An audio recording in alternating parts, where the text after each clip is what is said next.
guys, we're here with an impromptu live stream because someone might be renovating his office. Hello, ferrets. How are you?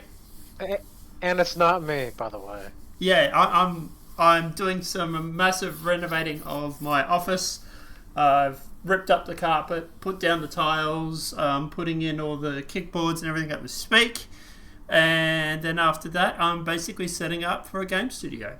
But before we do that, Fez, how you been? Working through some things, but yeah. Yeah, he's having some family problems. But hey, at least you're not Ubisoft. What have they done now? Let us start. So the financial analyst describes Ubisoft sales collapse and delaying of Assassin's Creed as a total meltdown as stock price collapsed. Now, the stock price has bounced back a little bit after this. It did hit, I believe it got as low as like something like $9.30 or something. But that's getting kind of cheap now. Yeah, I know. It keeps going any lower. I might buy it. A financial analyst described I can get him to build a game.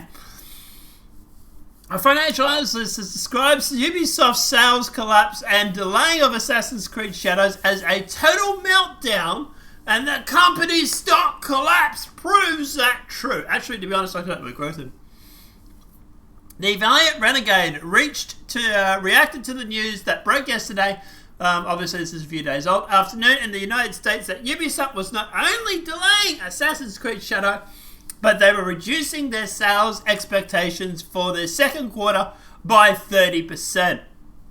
So they were expecting around $500 million for sales for the second quarter, and they're now actually saying it's going to be closer to $350 to $370 million.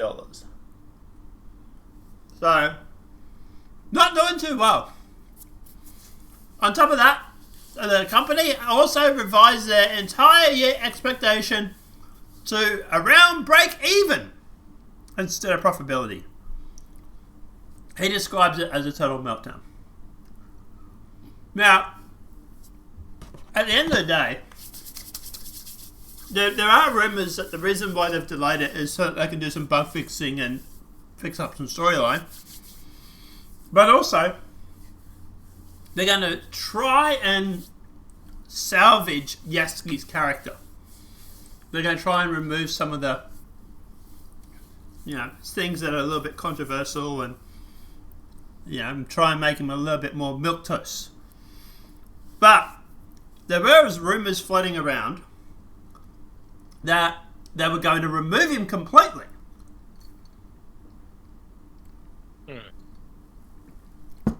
Now, how? Well, I can tell you, right, for 3 months, because it's been delayed for 3 months, it would be tough to replace your main character in 3 months. You'll probably have to do all the animations again. You'd have to do the character skins again. And you'd have to go through all your dialogue, all your ADR, with your voiceovers and stuff like that. And redo all that. So like any quest line where they say Yasuki, you would have to change that. So it would be new recordings and everything. It would be a major thing. Now, I do think the game would be better if they did it, but it's a pretty big thing for them to go through and actually do this. Now, I did run a poll on Twitter asking people, would you be more likely to buy Assassin's Creed if they remove Yasuke? It was interesting results, actually. Let me see if I can find that.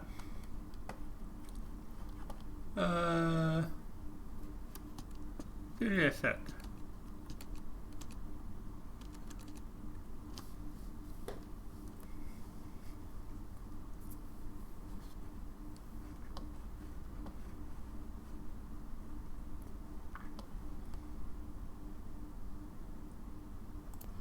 Alright, sorry about that, guys. I had to go and find it, and I'm running on a monitor and a TV here.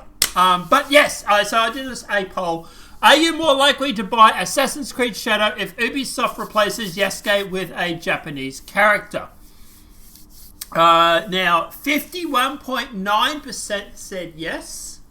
37% said no. So I don't know what exactly they mean by no. But maybe they weren't going to buy it anyway. Or they're not going to buy it anyway, regardless.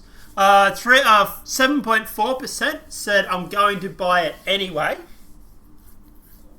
3.7% said show me results. So that's probably the people that work for Ubisoft. But yeah, there was 27 votes on it. So not a lot, but, you know, it wasn't bad. It wasn't a bad effort. But yeah, at the moment, 51.9% of people said yes, they would actually more likely buy the game if Ubisoft was to go through and replace Yasuke. What about you, Ferrets? If they replaced him with a Japanese character, would you more likely to buy it or not buy it?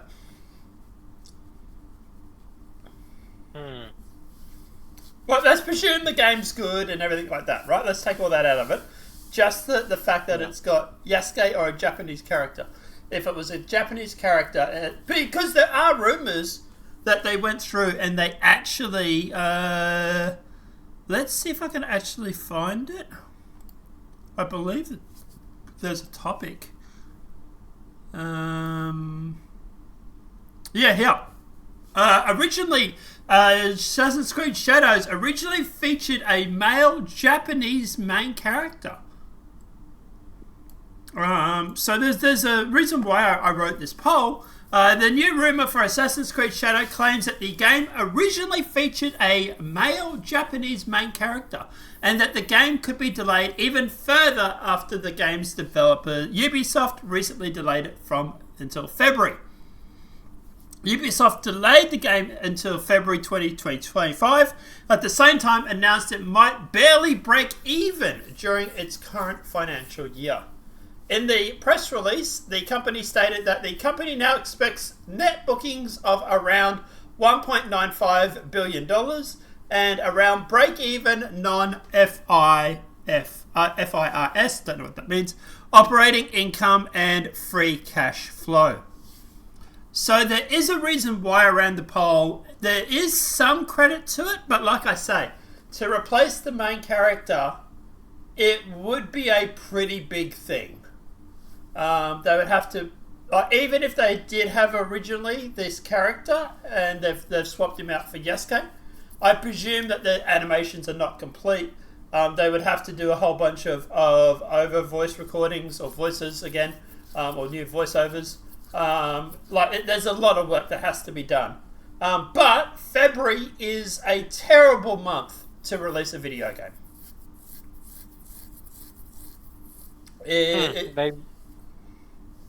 They may not have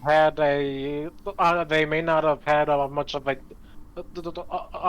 a choice. Well, that's true too. And to be honest, the February, the one thing they do have going for them, it's Black History Month. Rip. So it does make you wonder: are they deliberately delaying it so they can fix the game, patch up this whole Yasuke sort of situation, try and make it look better? And then they're like, well, hey, we can also launch it in History Month, and then if no one buys it, we can just sit there and claim that everybody is a racist. It does make you wonder, right? A little bit, yeah. Yeah. But obviously, Ubisoft officially has delayed Assassin's Creed Shadow to February 2025 at the moment. I would expect that to slip some more. Ubisoft developers reportedly reveal company brushes off legitimate criticism as toxic gamer talk. And DEI policies have led to brain drain. So alleged Ubisoft developers claim that the company either ignores legitimate criticisms of its business practices and gamers or brushes it off as toxic gamer talk. They also claim that the company's DEI policies have led to a loss in talent in both tech and also in creativity. YouTuber Legendary Drops reports he spoke with a number of Ubisoft developers and specifically asked one how Ubisoft internalizes and discusses general criticism from players and the rest of the industry. Whether it's repetitive design, agenda-driven content, or predictable games. The developer responds, at a high level, they rarely talk about it, and at a project level, they brush it off as toxic gamer talk. As Asmongold correctly pointed out in one of his videos, Ubisoft is filled with toxic positivity that prevents growth. After being asked about the Japanese gamers sharing their own criticism of Assassin's Creed Shadow, the developer stated that the criticisms haven't been talked about and Ubisoft only issued demands that we mustn't engage with the discussion on the topic publicly. So, yeah. It's not unheard of. Firewalk Studios and PlayStation engage in similar practices with Concord after significant backlash to the game being showcased during the PlayStation State of Play. Now, obviously, the Assassin's Creed Shadows was delayed because the game is reportedly buggy, is another report, which I do think there is credit to. It probably is buggy. But I also think they are probably going through... It's not like it's Ubisoft hasn't released a game that's buggy. I think at the end of the day, they're probably going through and trying to fix the game up as much as they can and try to tone down on some of the rhetoric.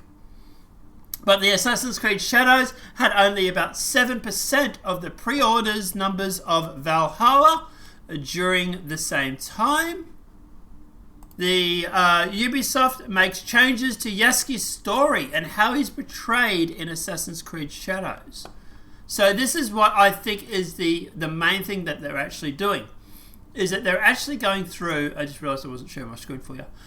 Going through and actually changing the story and toning it down.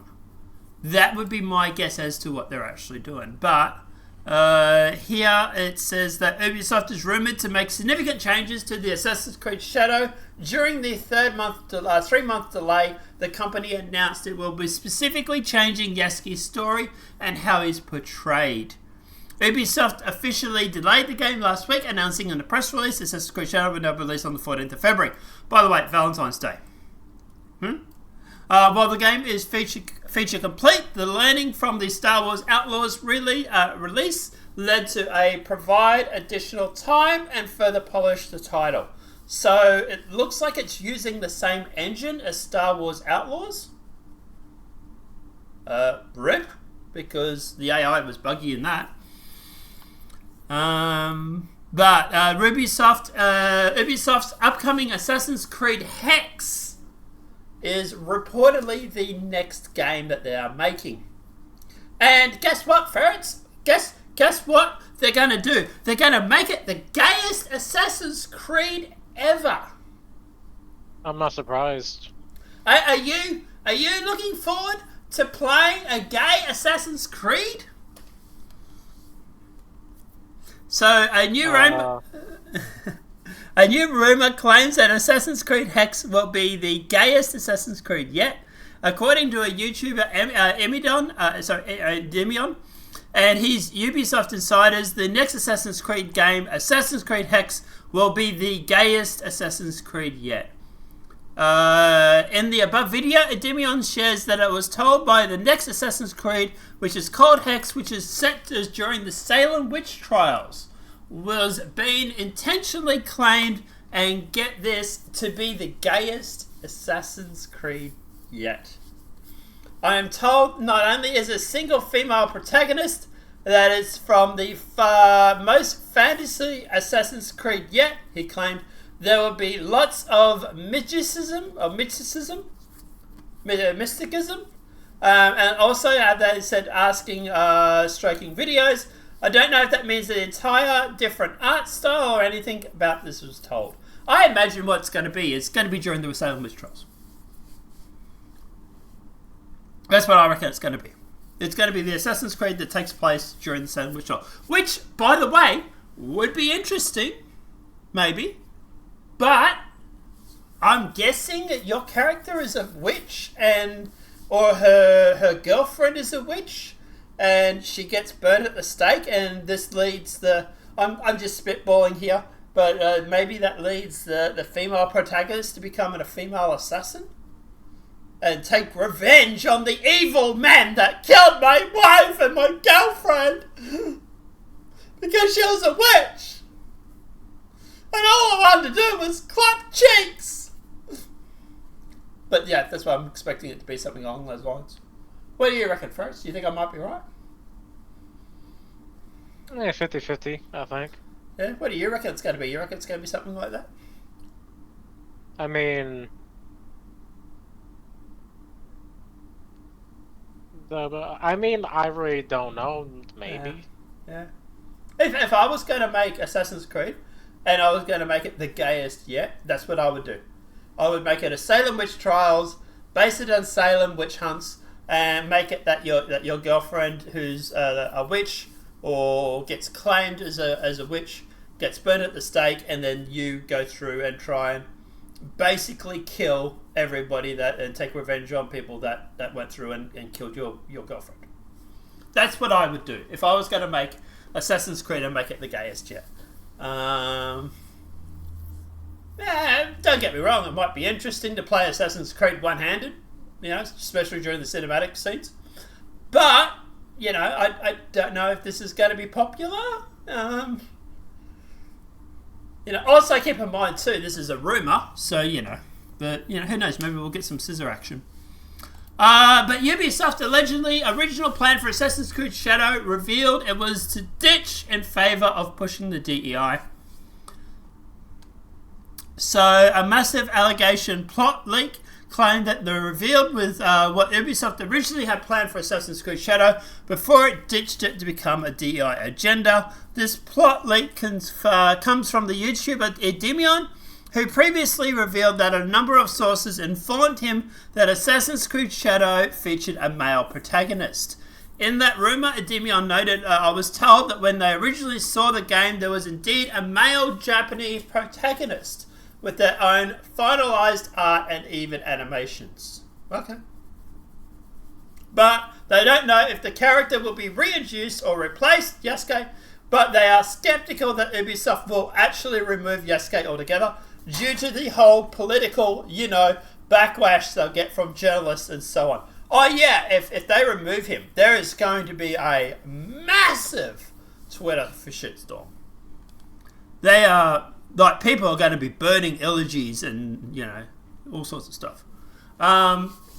Mind you, these are also the same people that don't play your game, so, is it really a loss? He later shared that this male Japanese character was sidelined during the game development in 2020. The game did first include a male Japanese character, but they were swapped sometime during 2020, according to my sources for Yasuke. So when asked why Ubisoft chose Yasuke over this male character, Edemion revealed that they said that Ubisoft was heavily influenced by the social political events of the time, with stuff like, and I'm not kidding, George Floyd doing the riots and Black Lives Matter exploding in support.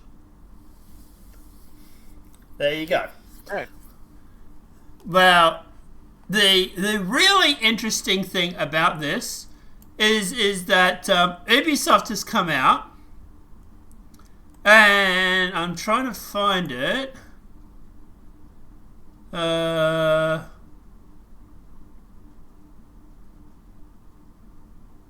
Here. So even though one of the guys, and look, obviously it's a rumor, so take it with a grain of salt, but even though they've said that, Ubisoft CEO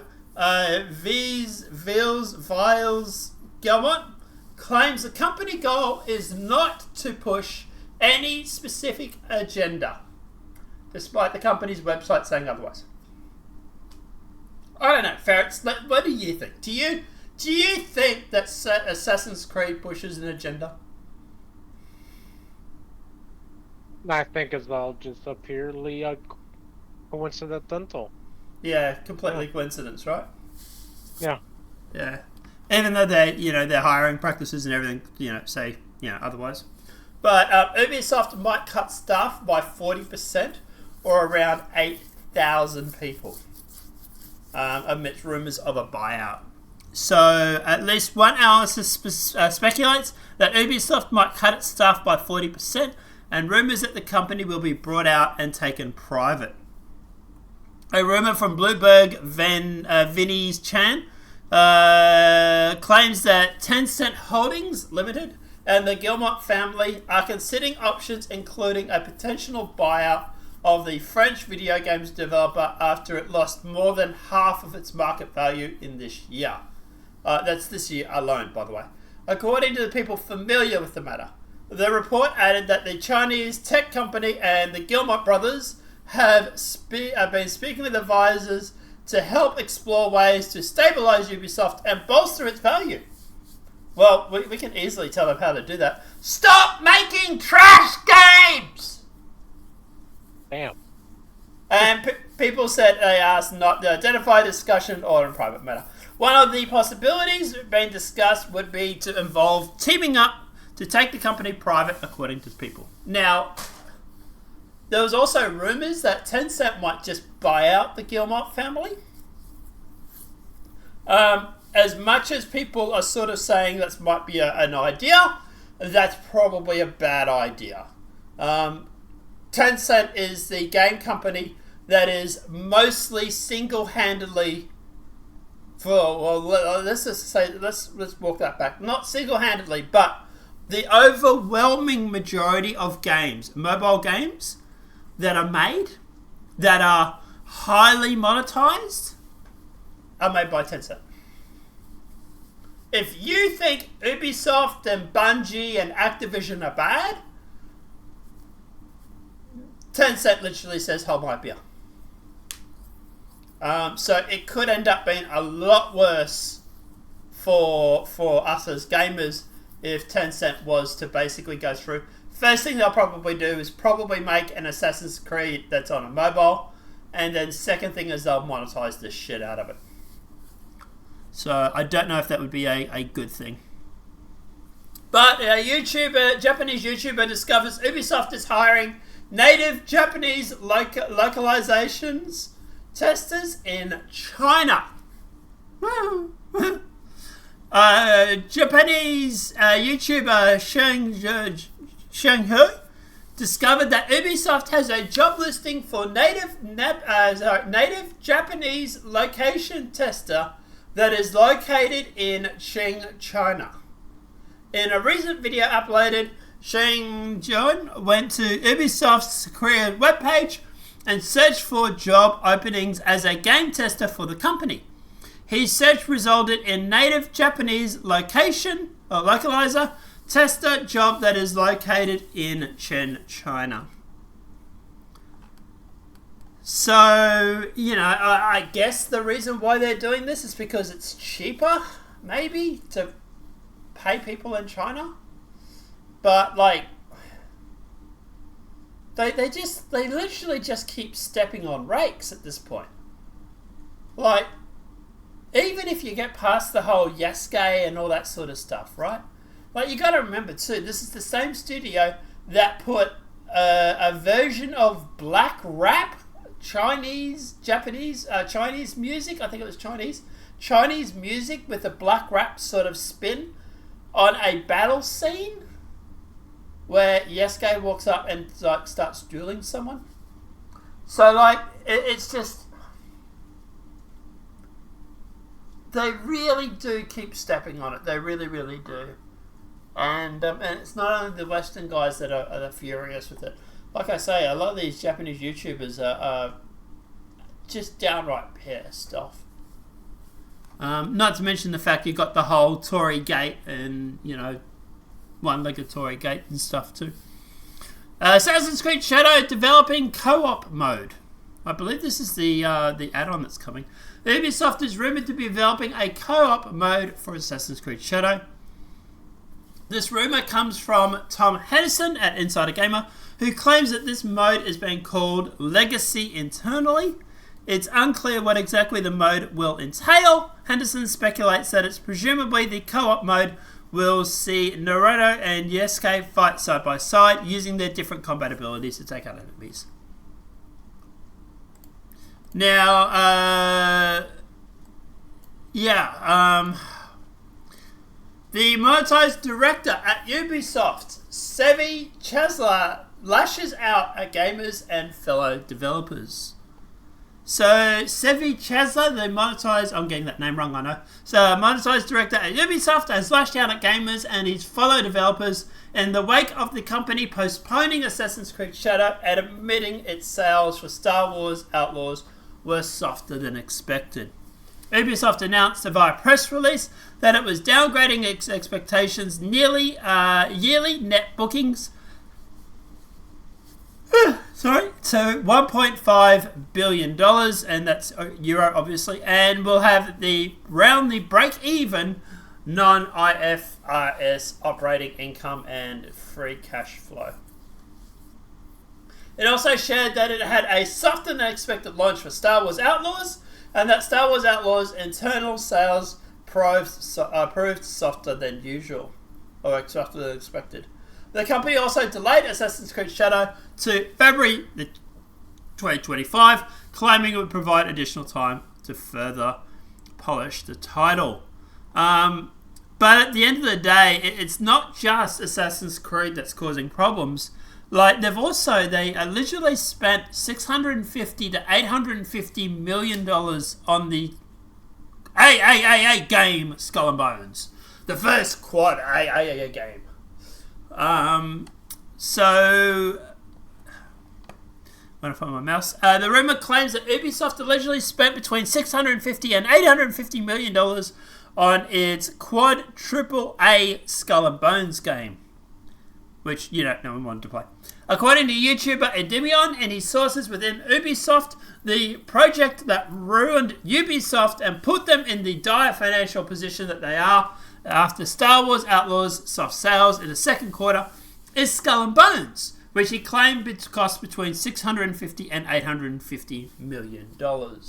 Now, I would totally believe this, because apparently they changed directions on that game about 4 times. Which is why it's such an absolute disaster, because no one knew exactly what they wanted to build. Like the game that I'm building, right? It's a pirate game. I have a specific outline as to what I want to do. I've told Fez some of it. We know exactly. Indeed. Yeah, we know exactly what we want to do, or how I want to do it, and I've already started building it. But if you're going through and you're getting 4 different managers to come in, and they're changing the game style, or they're changing the direction all these different times and stuff like that, well, yeah, that's just burning money.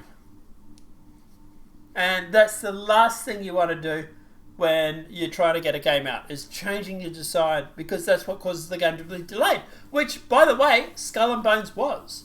I remember hearing Skull and Bones years ago at one of the what's that game expo where they show all the trailers for the year coming up games? Oh man, I forgot what it was called, because they haven't actually done it in a while, because it got cancelled. Yeah. It's not EA Play, but it's E3. E3, that's it. Thank you. But yeah, as I say, like at the end of the day, E3. I remember seeing that years ago at E3.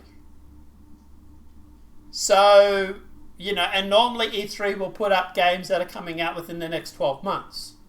So, and then we'd never heard anything about it. And that's because they kept changing the design of the game. They kept changing the direction of it, which is why it's cost so much money. And not just that, but they also appear to struggle when it confirms that X-Defiant is struggling, saying it was behind expectations for the game. So the X-Defiant is their FPS shooter.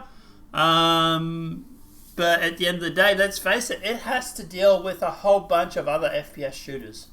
Call of Duty, Battlefield, blah, blah, blah. So, yeah, it's not looking good for Ubisoft. Like I say, this is a company that was a $7 billion company a few years back. It's now worth about 1.95 billion. You know, they've literally, what, 2/3 of the price that they used to be?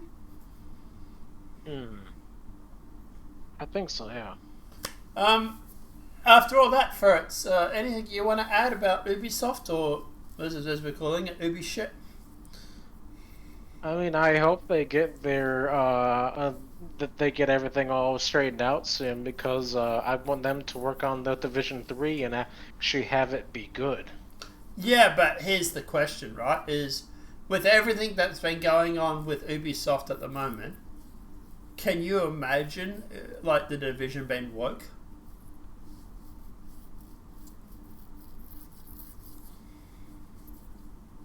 I didn't want it to, but now that you mention it, I don't want to either.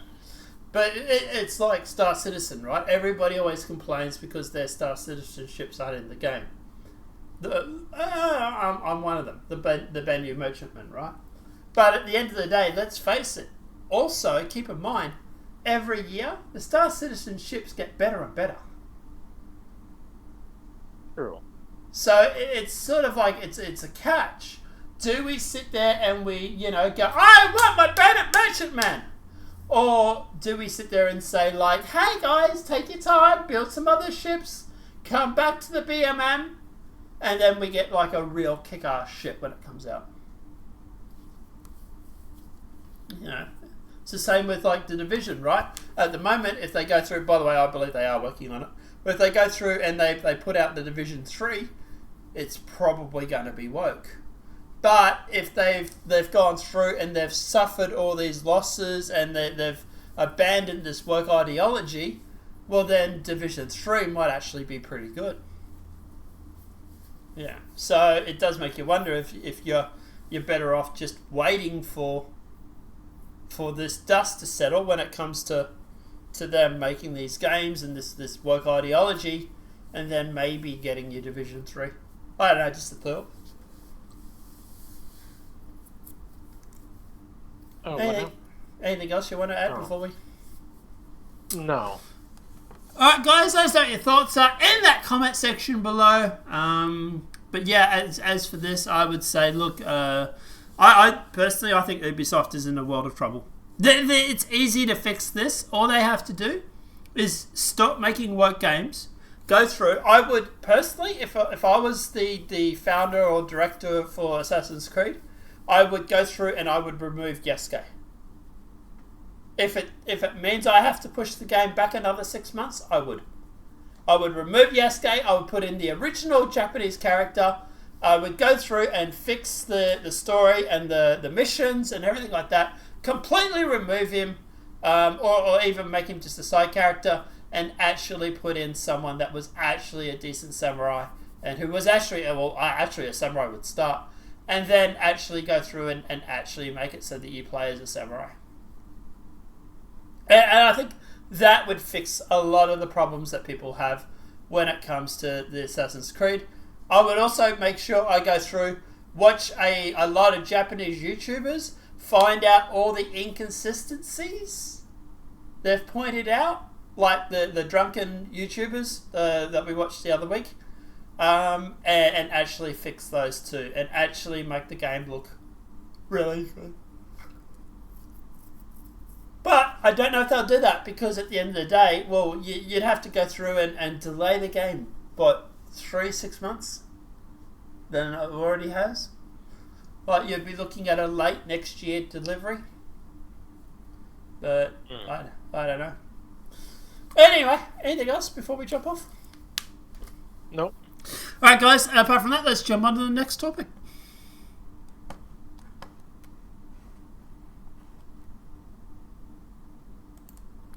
Alright, let's jump on to the Ghost of Yōtei. Yōtei? Which is... I'm not Japanese, so I couldn't tell you. No, hang on. Maybe I should call my little friend. But at the end of the day, it's the sequel to the Ghost of Tsushima. Now, funny enough, obviously people have been complaining, saying that they wanted a Ghost of Tsushima sequel. and we do have people talking about that at the moment. But before we jump into that topic, the former Sony chairman, Sean Lendon, told gamers if they're uninterested or don't like Ghost of Tsushima sequel, Ghost of Yōtei, they shouldn't buy it.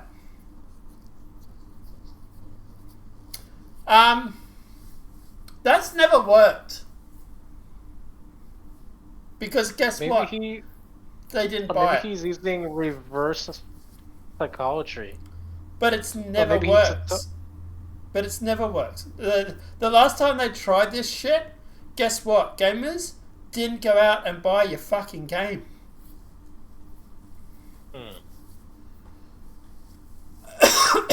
Telling people, if you don't like it, don't buy it, doesn't work. Because guess what they don't do? They don't buy your fucking game. You idiot. But, you know, and obviously there's a photo of him on the screen, guys. You can see what he looks like. He's the typical soy boy cuck. Yeah. Maybe that's why he's not in charge of marketing. Well, I would also say he is a former Sony chairman. Oh, well, that explains it. So we're not sure exactly what he's doing with himself these days, but Lyndon shared his comment while reacting to YouTuber Edemion's initial reaction to the game trailer. He wrote, Ghost of Tsushima sequel stars a Japanese woman samurai warrior because of course it does.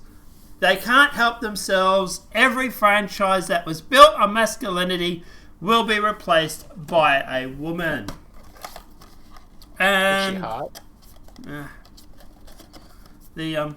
It's kind of off-putting because if you see the actual model that is actually doing all the voices and stuff, it's like, oh, dude, she has like severe TDS. She goes on about defunding the police, all this sort of shit. Lyndon stated his comment while reacting to the YouTuber Edemion's initial reaction to the game's trailer. He wrote, Ghost of Tsushima sequel stars a Japanese woman on a samurai warrior because of course it does. They can't help themselves until every franchise is built. He added, Ghost of Yōtei is hopefully a small spin-off game, but this is true sequel and this is the new main character over Jinsei. F that. So sick of the forced girl boss narrative. YouTuber Mighty Kef reacted to this by attacking Edemion and writing, man, what an absolute loser. Because they have no argument for what Edemion has actually said.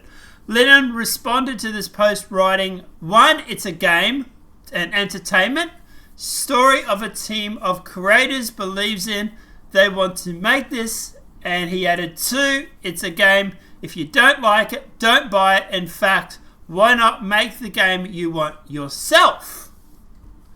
Now, I actually did respond to this and turn around and basically said, you know, this is a bullshit argument, because at the end of the day, not everybody has $300 to $50 million or to $650 million to make a game.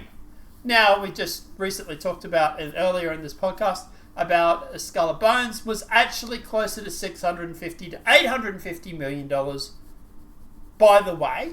And you look at games like Star Citizen, for example, have crowdfunded over $700 million.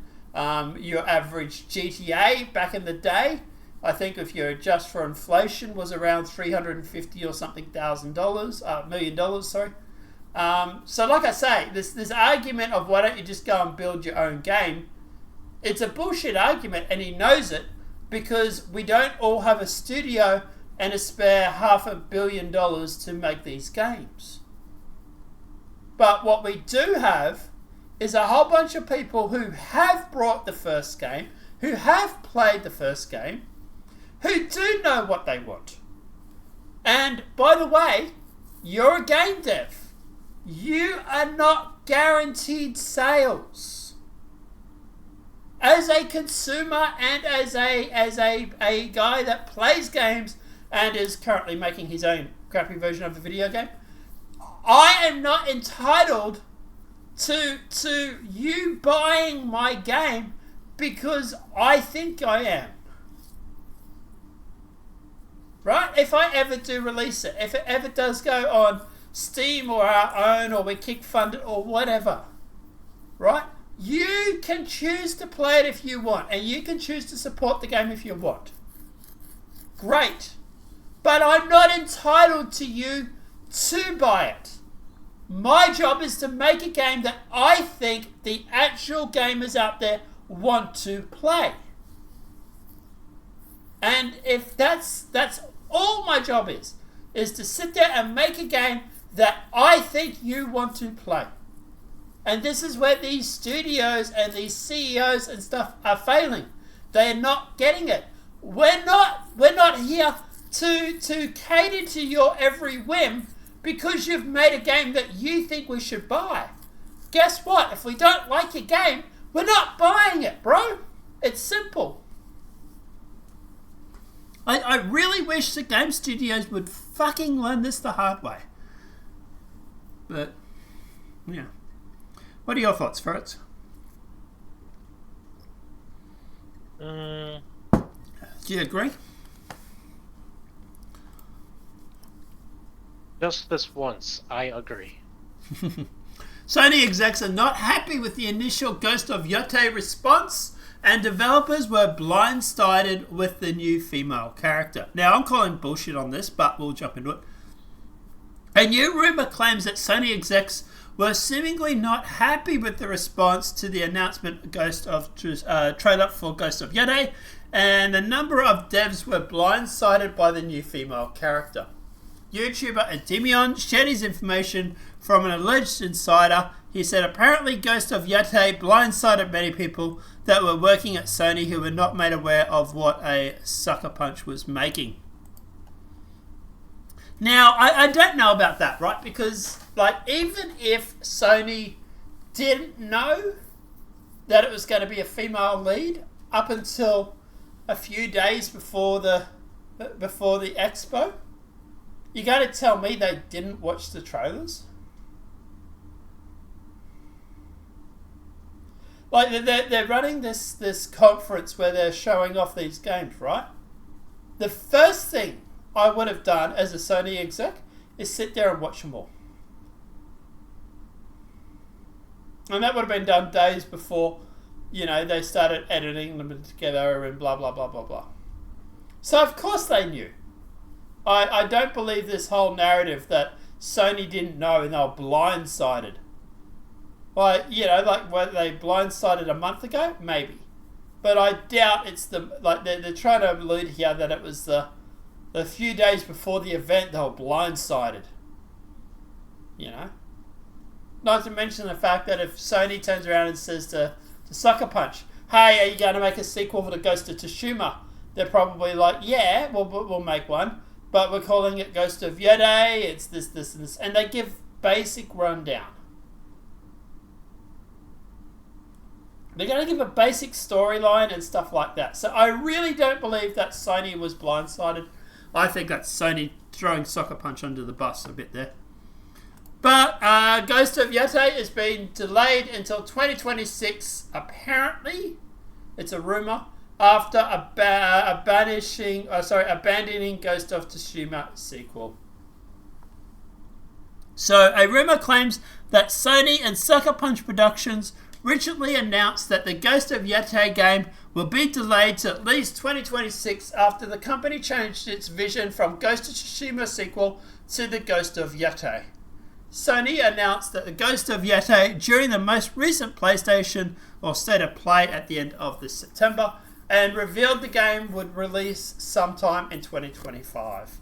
Sucker Punch Studios or Sucker Punch Productions senior community manager Andrew Goff declared on PlayStation blog, "We are forever grateful for the success of Ghost of Tsushima, and we can't wait for you to experience Ghost of Yōtei in 2025. But, like I say, the rumour saying that they're probably going to delay it till 2026. But, yeah, maybe. I doubt they're going to go through in, 2 years, maybe. But, yeah. I don't know. What are your thoughts, Ferrets? Have you played Ghost of Tsushima?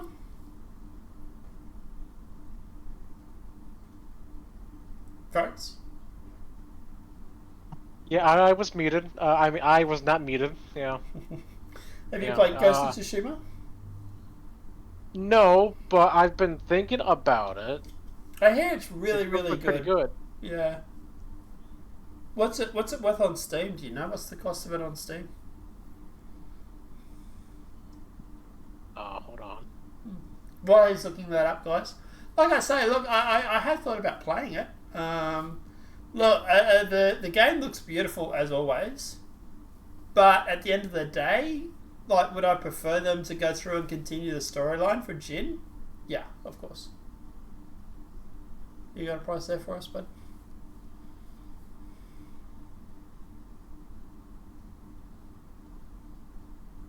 I think he's muted again. No. Just trying to find it because I'm not finding a Ghost of Tsushima on here, but I'm finding. Oh, I'm looking right at it. Yeah, it's 60. It's $60. Yeah, it is still fairly new. I believe It came out in May. Yeah. May 16th. Yeah. Of this year. Yep. So at the end of the day, it does have a good rating on Metacritic. Obviously, it has around 8.3, 83 out of 100. People loved it. People absolutely, generally loved it. So, but yeah, as for the whole Ghost of Yōtei, am I surprised? Hell no. Like, you know, like, how many times have we done a story on DEI or people gender swapping or race swapping characters in the past couple of weeks alone? Like, it's literally everywhere. So, am I surprised? No, not at all. Anything we want to add before we jump onto the next story? No. No. Alright, let's jump onto it.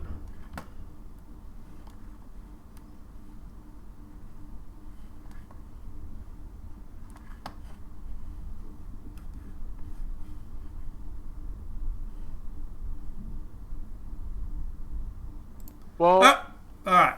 Yep, so one of them. Sorry, what were you going to say? Yep.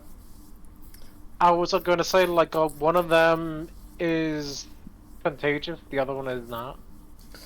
Which one's contagious? Right. Obviously, guys, let's talk about Starfield, and then we'll jump onto Halo.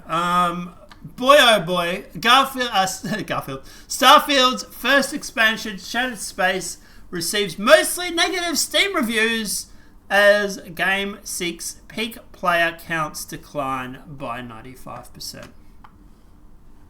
Have you played Starfield Shattered Space, Ferrets? Nope. Are you interested in playing Shattered Space, Ferrets? No. Do you know it's about 4 hours long? That's it? About that. Yeah. Luke Stevens, one of the YouTubers, big YouTubers, gaming YouTubers, was playing it. He did a live stream for a couple hours. Then he jumped off. He thought he would go and do a little bit of it to sort of like progress in the story, and then sort of go through and finish the ending on live stream the next day. He thought he would sort of like try and jump ahead a bit so he could show the difference. And then apparently accidentally finished it that night. So he said it was about 4 or so hours, or so. I think he said about 4 hours long. And apparently it just abruptly ends. A lot of people were saying that it's probably content that was cut from Starfield originally. And there is reportedly massive amounts of bugs when it comes to Starfield. Shattered Space. Apparently, a couple of the AI companions don't necessarily interact or do anything. The storyline is pretty thin. People were saying it seems like it's mostly sort of like a side quest that they tried to make into a full-on story just so they could put out a DLC.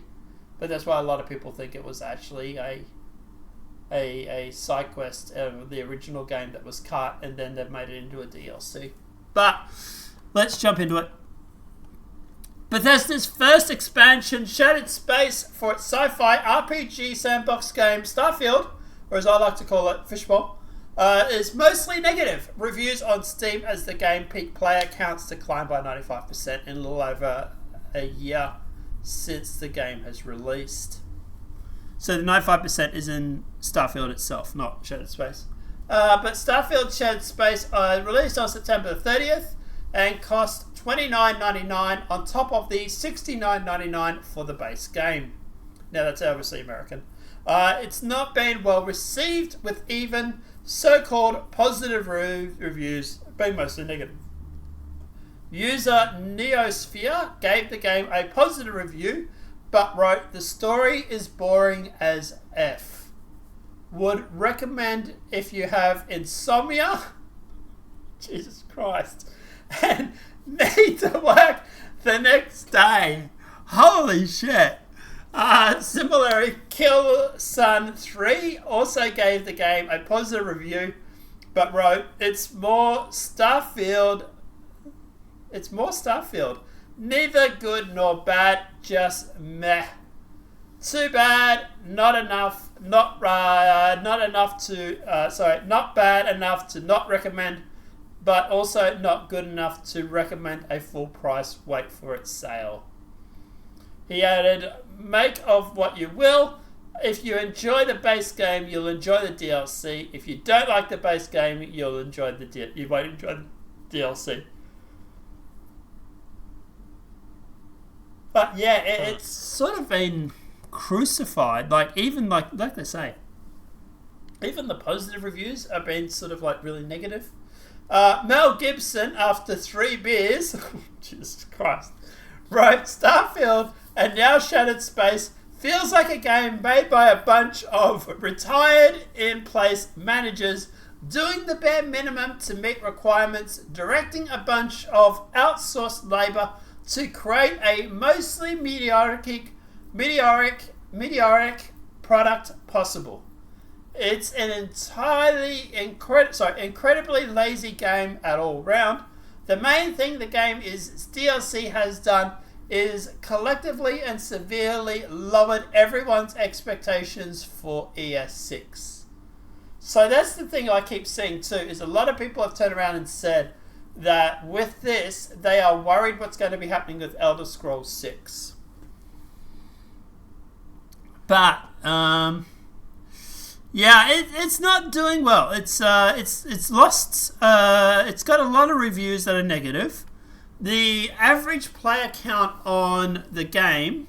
So it appears as a number of players are doing what Jones NZL is doing and abandoning Starfield for Skyrim.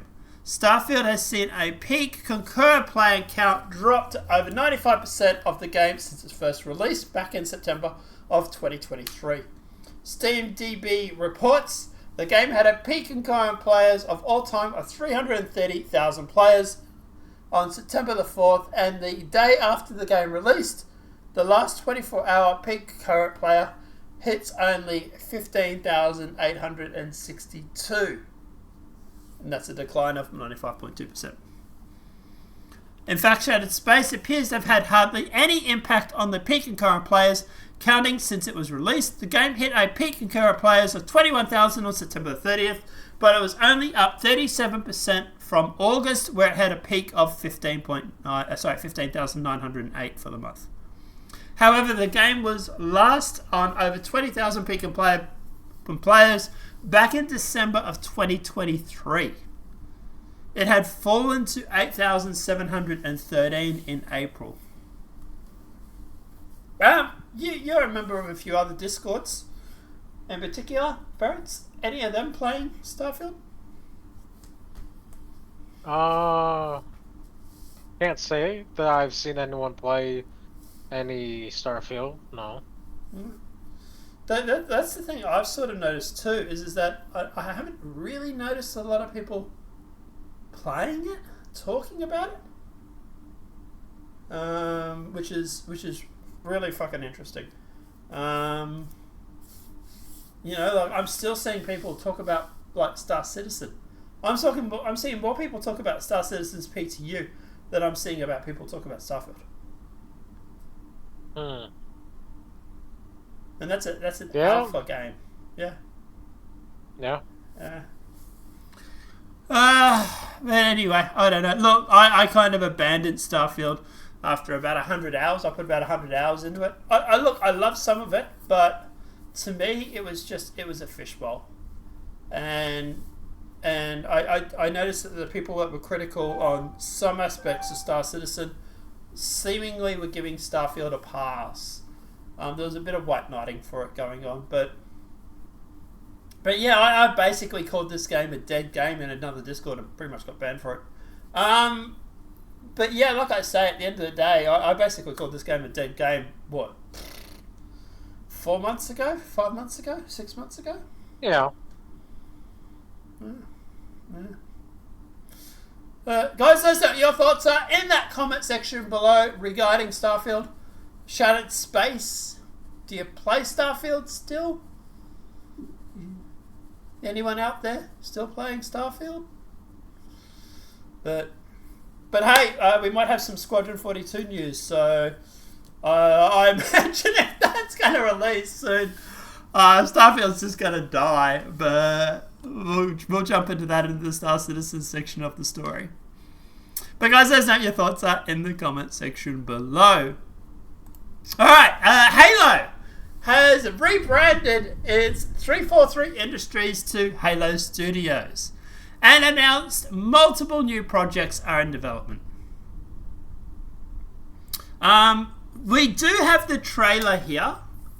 We're probably going to play that because I want to point out things as we go. So if there's any reason you want to stop to say anything or to point anything out for us while we're playing the trailer, just say stop and I'll hit pause, alright? Wait, trailer for what? For 343, Halo Studios. Oh. If you have any comments you want to make while we're going through the trailer, it is 6 minutes, and then at the end of it, obviously, we'll wrap it up as well, but we'll talk about it. But if there's anything you wanted to point out during the trailer, just say stop, and then we'll go from there. Let me watch real quick then. Yeah, you might have to stop playing your game. How did you know? Because you're always playing your fucking game. I'm playing a new game, alright? He's always playing a fucking game while we do the podcast. I swear. I'm playing a new game, though. It's new. I swear, if we ever do a live stream, like when we're making the pirate game or something like that, if I put you on like QA, and we're going to be doing like a live stream like what Star Citizen does, I'm worried that you're going to be sitting there playing like fucking a game while trying to do a live stream. Look, this one is important, alright? It has cat girls in it. No. Well, they are your Achilles, apparently. Yeah, apparently. Alright, let's jump into this trailer. Chris Matthews, take one. Mark. This is Casey Wu, take one. Mark. I was told that I can just be my authentic self, Chris. For 6 years, I don't want to be in front of a camera. There's so much to do and so much fun to be had when you play Halo that I feel like I never run out of things to do. I love intricate stories that take place across lots of different worlds, have lots of different meaningful characters. What made Halo successful at the beginning? What is the legacy of Halo and what's the soul that we want to bring forward and what's the craft of... Easy! Fucking Master Chief better badass! That's it! The most iconic, we've talked about this before, the most iconic scene is Master Chief riding a bomb in space towards a Covenant cruiser or a battle cruiser, kicking it towards it while hitting the start button and then watching the bomb blast off or explode, taking out a cruiser. The most iconic scene in the whole of the Halo franchise, the one that sticks in my mind, is him using the Covenant's weapon that they were going to board and destroy What was the ship that they were going to blow up? It wasn't the Pillar. If we're talking about Halo 2... Yeah, was that Autumn? No. Wait. What are you talking about now? What was the ship? What was the ship in Halo 2? What was the main ship? The ship that they were going to blow up, or the ship that they? Yeah, the one he launches ship. No, the UNEC ship that Master Chief rides the bomb onto. He throws it out the airlock, throws it towards the Covenant battlecruiser, blows up the ship. What ship was it that they originally the Covenant were going to blow up? Well, originally, the bomb was on a mech platform, which was shooting at the Covenant ships. I think it was called the Malta. I thought it was UNSC. Hang on. I thought it was a ship that he was on. Well, after he threw the bomb at the Covenant ship, he managed to land on the UNSC and Emberclad. Oh, was that what it was? Yeah. Master Chief land on.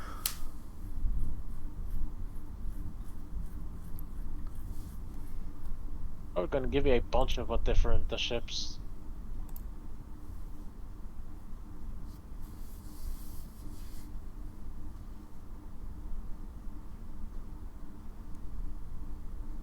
If you want a more accurate thing, you have to you would probably have to search up a Battle for Earth.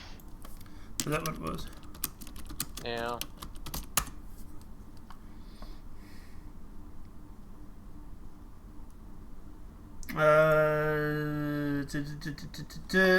The Prophet of the Truth seeking the activation of the Halo array. UNSC had significant presence on Earth. The fleet was full of reach.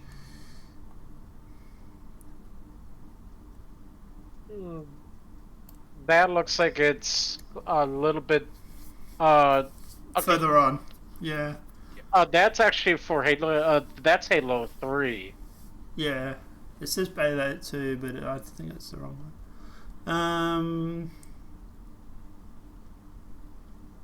But anyway. But yeah, he kicks the bomb, hits the start button, kicks the bomb towards the battle cruiser or the cruiser, and then uses their own bomb to blow them up. Most badass scene in freaking Halo. Like, yeah. But anyway. But yeah, that's what makes Halo great, is Master Chief being a badass. Is doing shit like that. You know? Not this blue silver timeline and trying to gender swap him for, you know, whoever the black guy was. I'm blanking on his name now. In Halo 4. Sergeant, wait, Halo 4? Yeah, what was the one in Halo 4? The black guy in Halo 4. Agent Locke? Locke! That's it, Locke, yeah. Let's keep going. Of making Halo games, and how do we set our studio up best to go deliver on that? We knew we had to make a change in order to take us into the future. When I first heard about Halo moving to Unreal Engine, my first thought was, this is going to be a really hard secret to keep. I think fans are going to be excited about the future of Halo because of the possibilities that are afforded us by using Unreal. Before. But this is the problem. They don't seem to be freaking getting it. The problem with Halo isn't the engine. The problem with Halo isn't the graphics. No one sits there and says, oh my god, I really don't want to play Halo because the graphics are shit.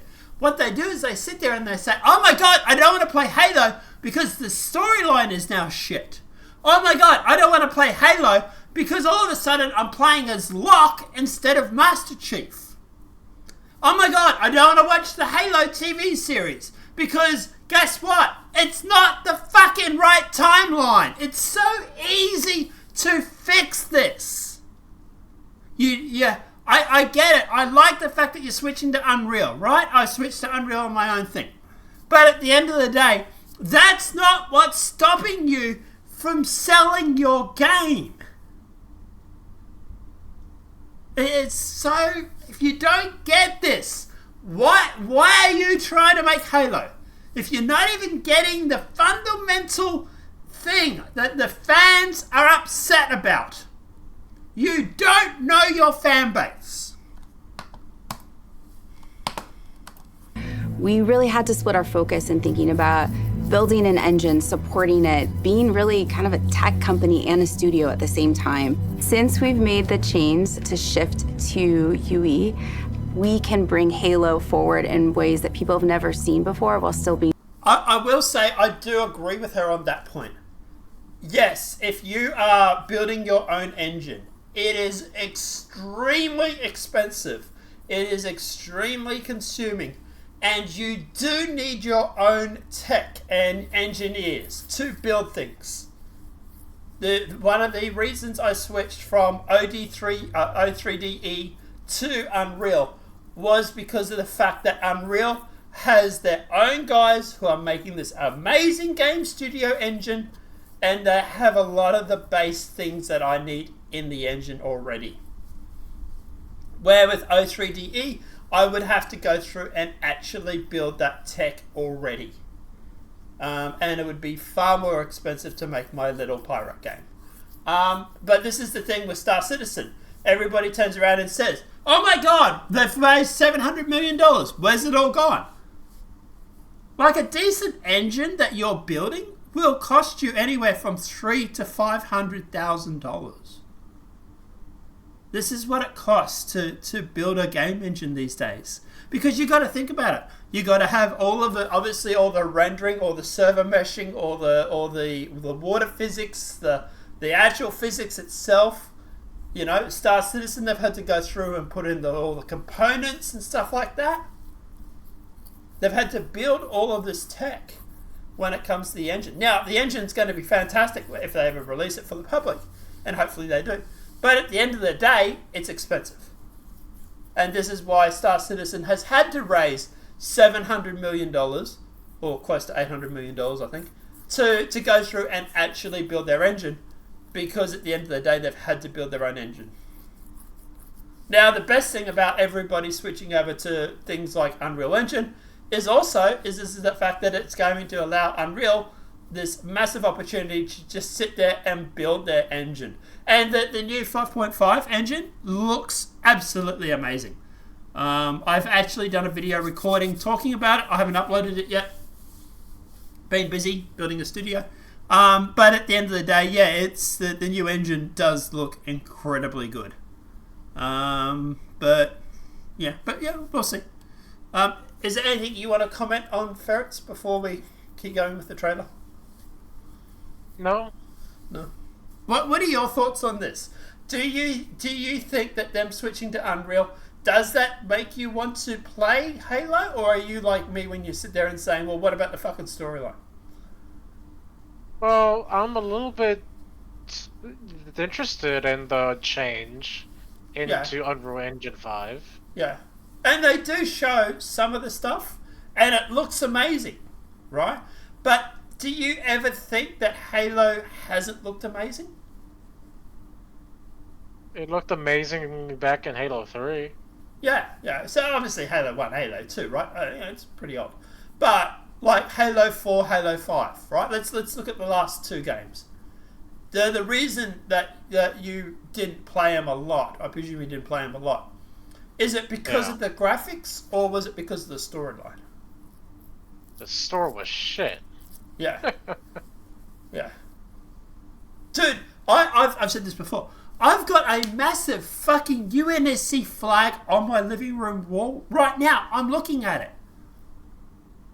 The thing is, I have a huge GoDSC flag on my wall. I'll send a photo of it later to you.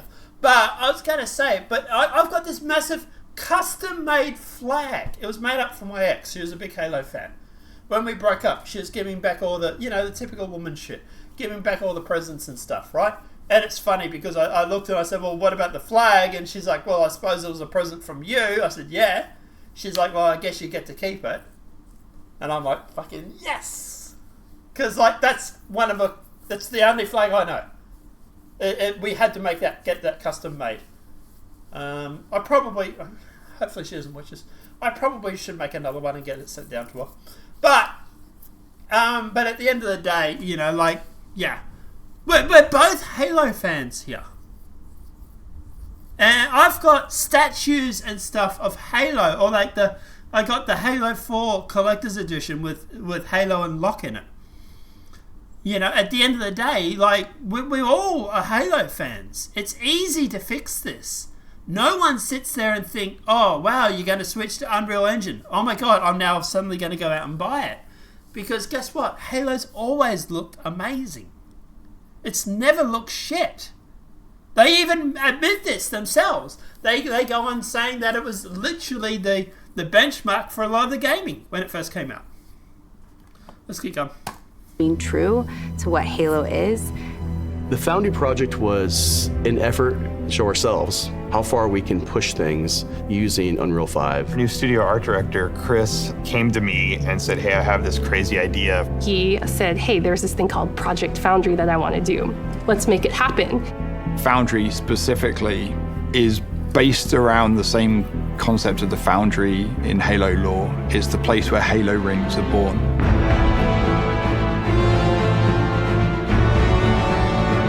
It's not a game, it's a research project for our studio so we can prepare ourselves for the next steps of making Halo games.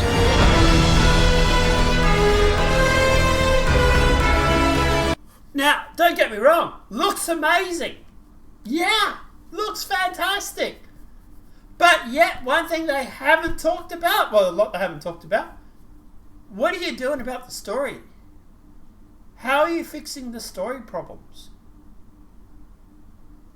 So, you remember a while back you said that there were rumors about them redoing the first Halo game? No, I don't think I said that. I think I said I heard about them going through and making a Halo game. I don't think it was ever doing the first one though. I think I said at the time, I heard rumors that they were making a new Halo game. But I heard about this ages ago. Yeah. Surprised when he says in the trailer, like, how are we going to keep this a secret? I feel like replying with, well, you didn't, because we knew. But like I said, it looks amazing, don't get me wrong. But what does this have to do with them fixing the storyline? How does this help them remove the DEI crap that has been filtrated through Halo over the past few years? We'll get to all that in a sec, guys. Well, don't worry, we'll get to it.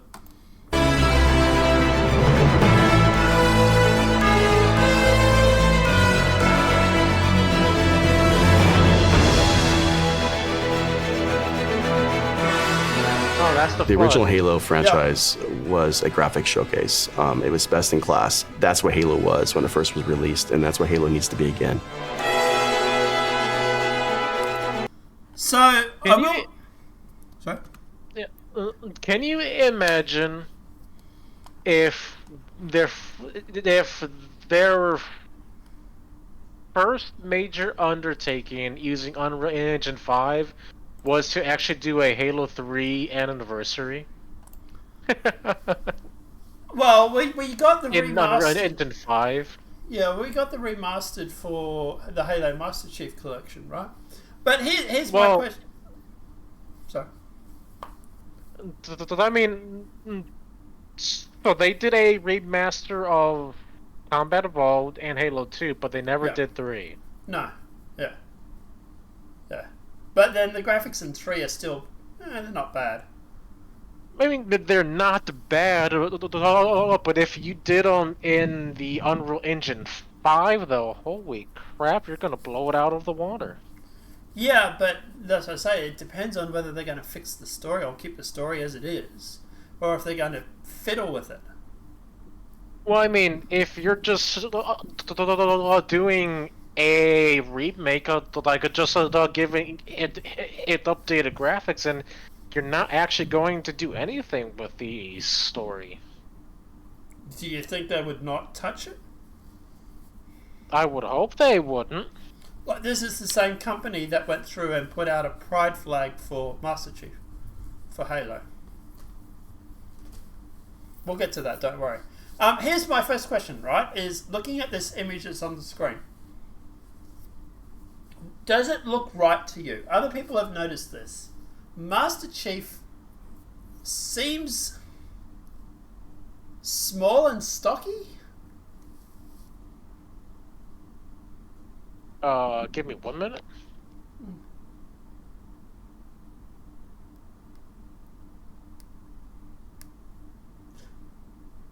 Like, I know that the Covenant, Okay, I'm back. Yep. So I know that the Elites are roughly the same height. I don't know. It looks a little weird. I'm guessing. No.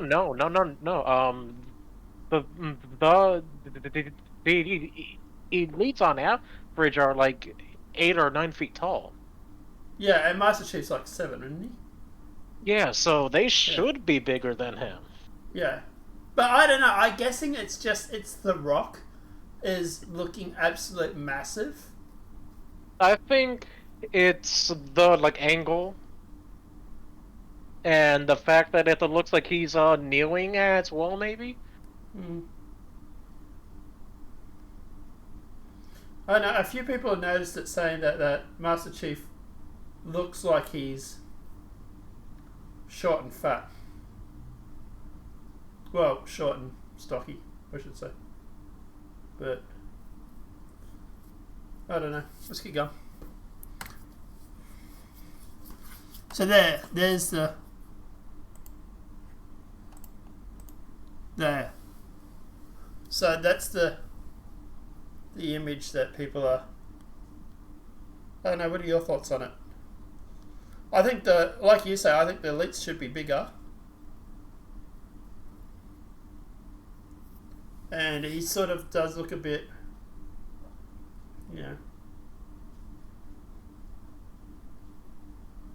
What are your thoughts?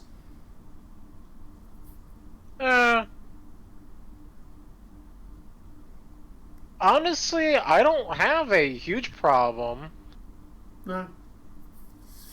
It's not a huge problem for me. I just think the scale's a bit out, that's all.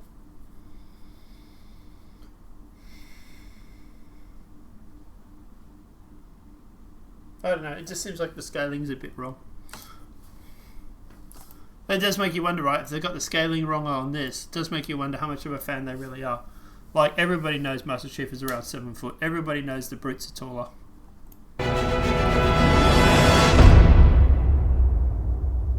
So once Project Foundry had been approved, we took the entire creative team and we ideated on 3 locations, something old, something new, and something really alien.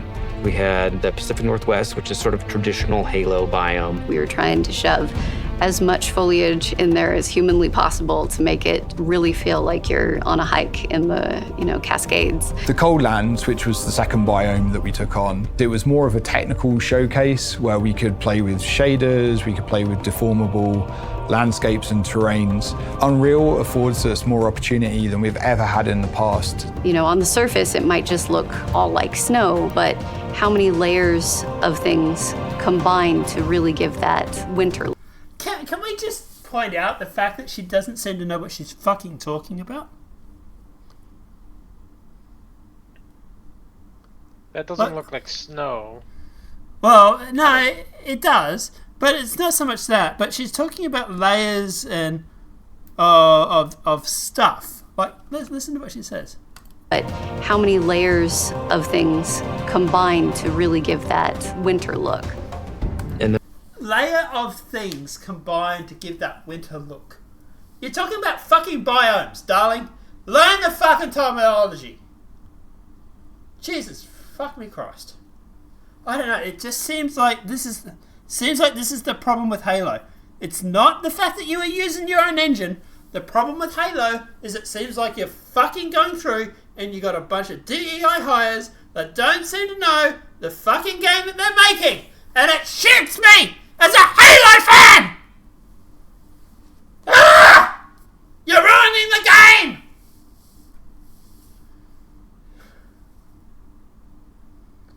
Anyway.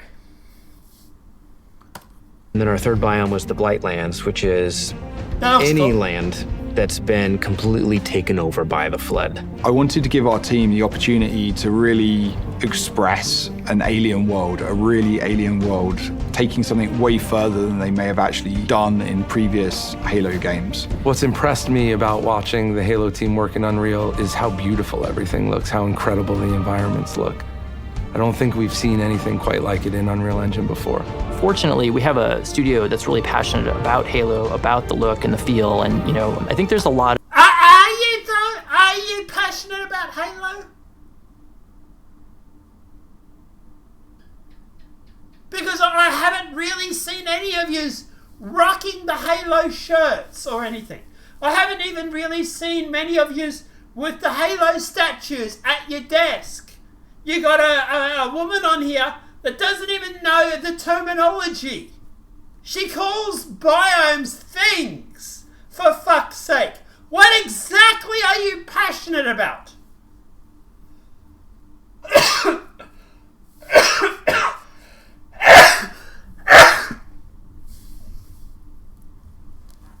I don't know. First, what do you think? Do you think these guys are passionate about Halo?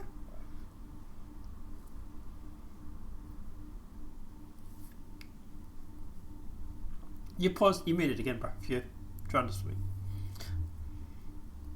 No, I had a text message. Real quick. You don't repeat that again. I'm sorry.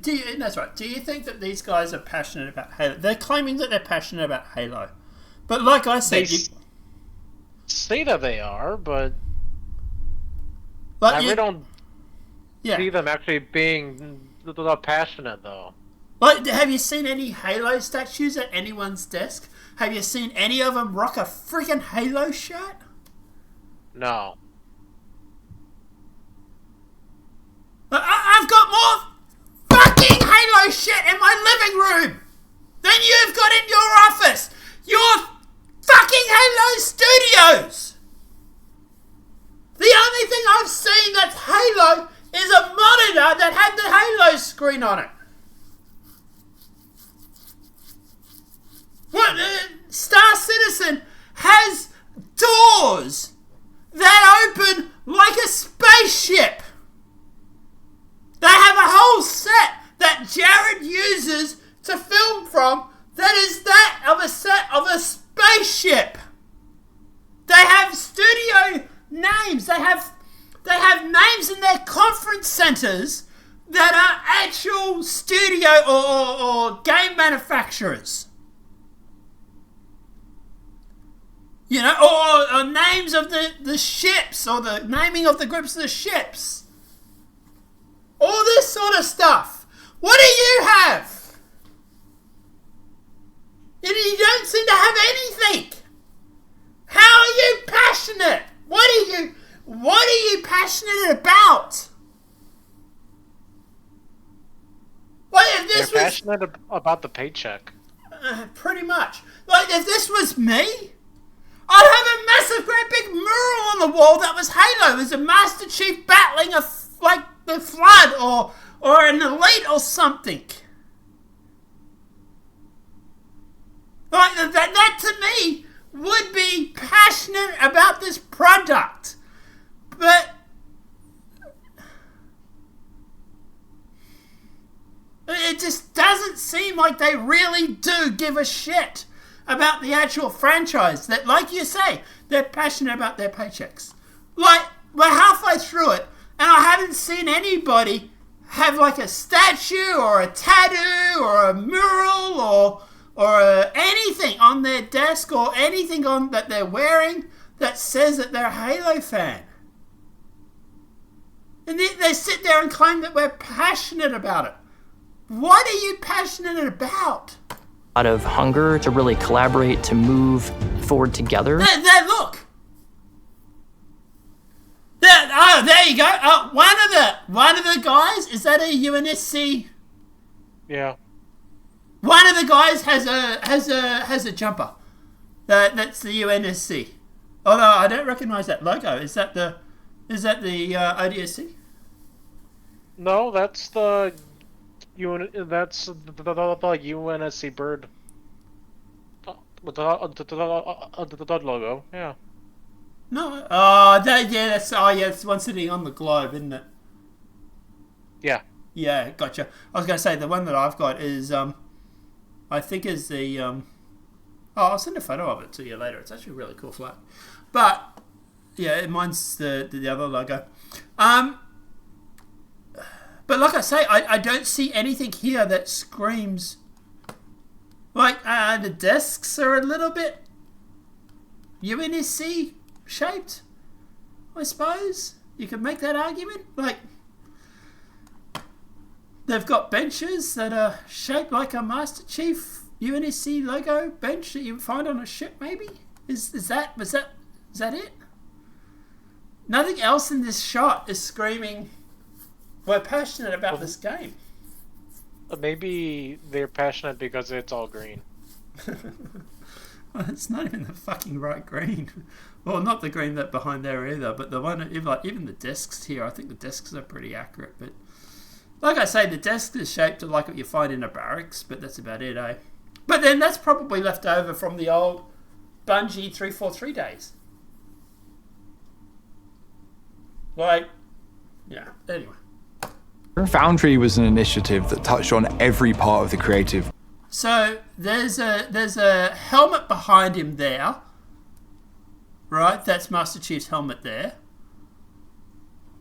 And this here on the side looks like it may be armor.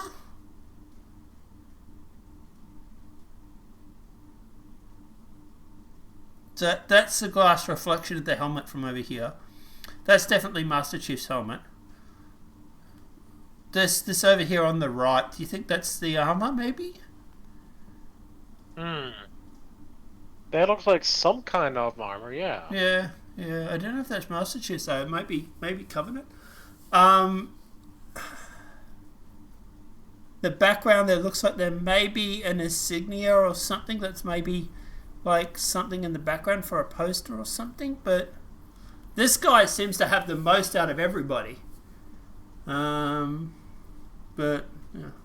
Process everything from concept art, VFX, characters, vehicles, and weapons to make the future games of Halo. Creating an asset, taking this design, now we can really dig into material foundations. What is it actually made of? How is it physically accurate to the world? So, like, if we go back to what is it? Like here, there's nothing on his desk except a Xbox controller. He's got the fucking rainbow mousepad, of course. But like, where's the Halo statue? Or, you know, like, it was filmed at 4:16 in the afternoon. But like, you know, there doesn't seem to be a lot here that sort of screams Halo fan. Is it? He hasn't got anything on his shirt that's sort of UNSC. Here's a desktop is Halo. Yeah, but dude, that'd be obviously standard though, right? If like, Jesus Christ, I'd really lose my shit if he didn't have a Halo themed desktop. But like, none of his shirt, his hat. Like, gotta keep in mind too, this is not like a spur of the moment. They would have known about this recording happening a while ago. Like, even on this day, like, none of them went through and thought to wear Halo merchandise except for one guy with the sweater we've seen. His mouse pad is definitely Halo. But that's my point. He has the fucking mouse pad, right? He has the mouse pad that's ABGQTP whatever. But like, dude, you work for 343. You work for Halo Studios now, with they're rebranding it to Halo Studios. Like, I don't know. Shouldn't you have something on your desk that's sort of Halo related? Or at least have like a Halo fucking t-shirt or something? Like, he has an Xbox controller. Yeah. Small victories, I suppose, right? Actually made of, how's it physically accurate to the world. Now we get to take all the wonderful legacy assets that we have, bring them to life, and bring them to... Sorry, the arc sword, That energy sword a lot looks pretty nice, though. It does, actually. I must admit, they did a good job with that. Oh, yeah. all the wonderful legacy assets that we have, bring them to life and bring them to today's standards. Like, yeah, the graphics look amazing. But guess what? People aren't going to buy your game because the graphics look amazing. They're going to buy your game because they like your story. How hard is it to fucking understand this? We are really excited to be not just working on multiple projects, but also expanding our studio. Oh, there we go. Oh, hey, there we go. Hang on. Excited to be not just working on multiple projects. There we go. We got someone else that's got a Master Chief helmet on his shirt. We got 343 Industries hoodie, which is the same guys I think from before. And there we go. She's got a 343 hoodie as well. UNSC hoodie, but yeah. Yeah, UNSC hoodie, sorry. Yeah. This is the most we've seen in any shot. 3 things. Projects, but also expanding our studio. But like this one here, right? This chick that's talking. To be not just working on multiple projects, but also expanding our studio. Like, this is the desk I presume she works at? Like, actually, this looks like it's the desk from the other guy, because it's the mouse mat. There's the background. So they've just sat her down. Thing. So they've just sat her down in this desk. This is maybe that wasn't actually his desk. Maybe that was like a general desk. So then they've sat him down at just yeah. Well, like this chick is like any desk. Yeah, this chick is like, isn't she like? Hang on, we're at 4 minutes 38. Isn't she like some higher up in? Who knows? She's the chief operating officer. I don't even know what that means. She's in charge of the whole office, basically.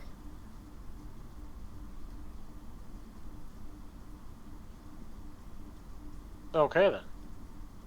You're in charge of fucking Halo Studios! Why did they not film this at her office? I'm guessing there's a whole bunch of LBGT flags and everything like that in her office, and I bet you find this bugger all with Halo on it. And they probably realised it looks fucking bad. So they're like, we won't film it in here, film it on this desk, at this workstation. We can have the Halo in the background, and then people probably wouldn't notice about her. I'm imagining if you go in her office, it's probably like some LBGTQ exploded and all the walls are just covered in like rainbow flags. That's what I'm guessing. I'm guessing it's something like that. And that's probably why they didn't film it in her office. Like, dude, this is the chief operating officer. She would have her own office.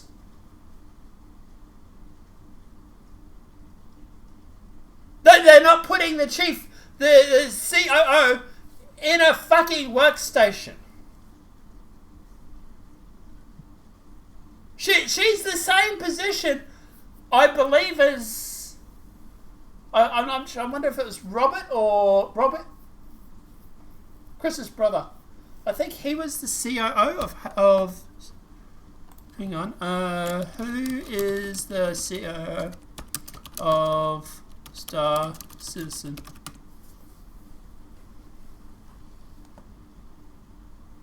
According to search results, the CIO, the chief officer, is Carl Jones.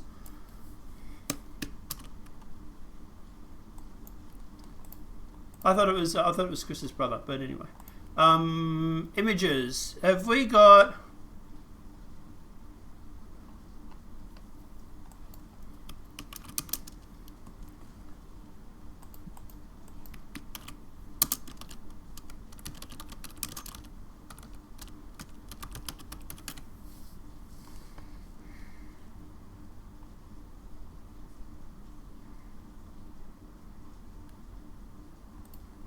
So, like, here's an image of Todd, right? Todd Howard speaking for Mr. Max Plays. Let's see.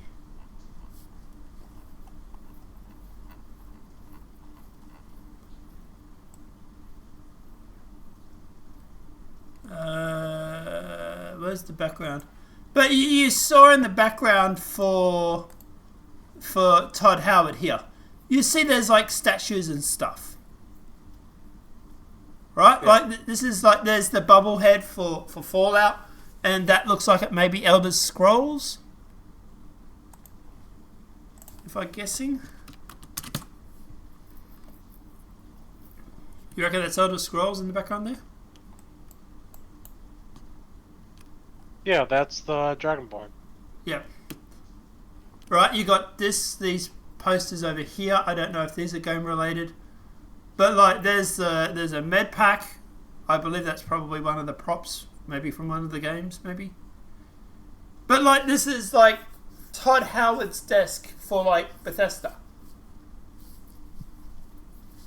Like this is what you expect to see in a studio. You expect to see people have figurines and stuff for the games that they're passionate about. What does the Halo have? Oh, they have a couple of shirts. Oh, great. I don't know. It just seems like there's no passion in this game, in this studio. I'm starting to realize this is probably the biggest problem. But anyway. Let's keep going.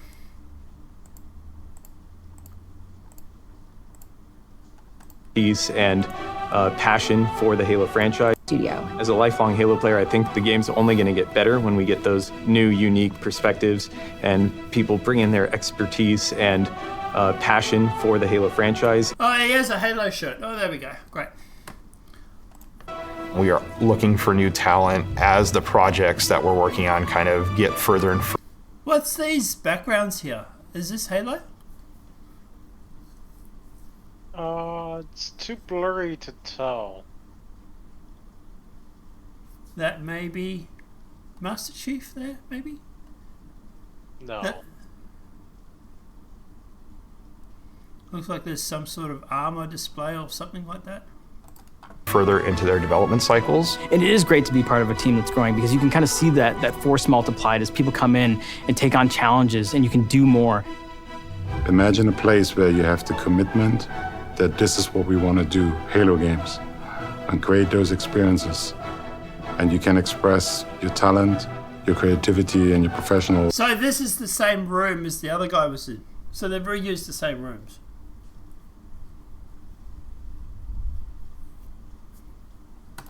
Ambitions in that place. We're looking for designers, we're looking for artists, we're looking for engineers. It feels like a new beginning for the studio in a lot of ways, and I think that's pretty rare. And I think we arrived now at a point where you see the beginnings of people to start to believe in the process. There's so much momentum that we have right now and focus and clarity on not just what we're building, but why we're building and kind of this next phase of Halo. The worlds that we're building, the stories that we're going after. The potential at Halo right now is huge. Halo Infinite was the last remnants of how we made Halo games in the past. That was our recipe. And what we are doing right now, we're changing that recipe.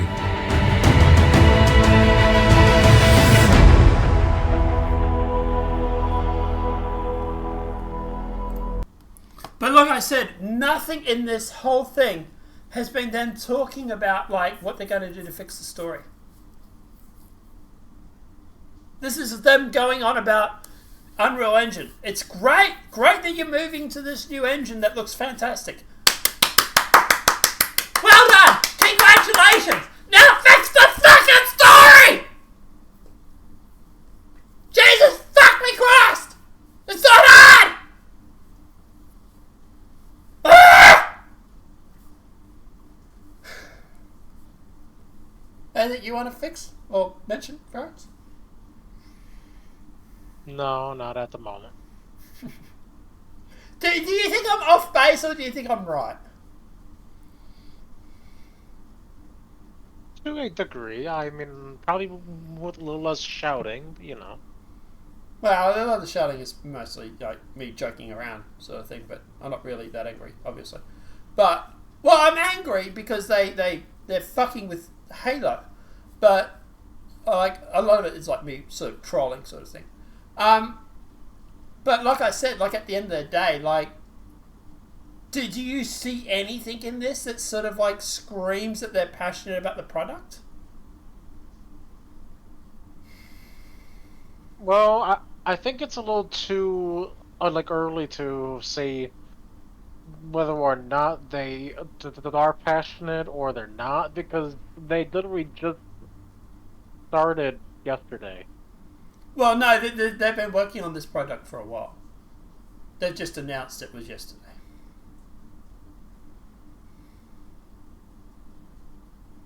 Yeah. But as I say, like at the end of the day, the problem with Halo isn't the fact that they're switching engines or that the engine's old or anything like that, right? It is the fact that they're not fixing the fucking story.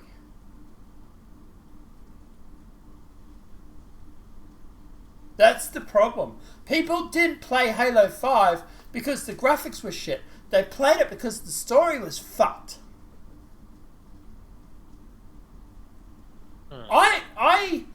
Dude, I got how many hours into it and I just stopped.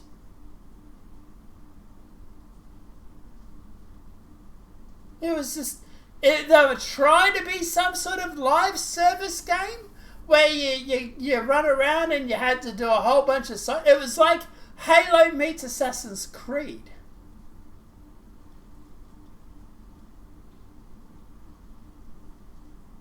You know? It's not that complicated to make fucking Halo. You make a storyline, you make it pretty linear, you make it so that it's on rails, so that people generally will go from point A to point B to point C, shoot a whole bunch of Covenant along the way, or Flood, depending on which way you're going. You know?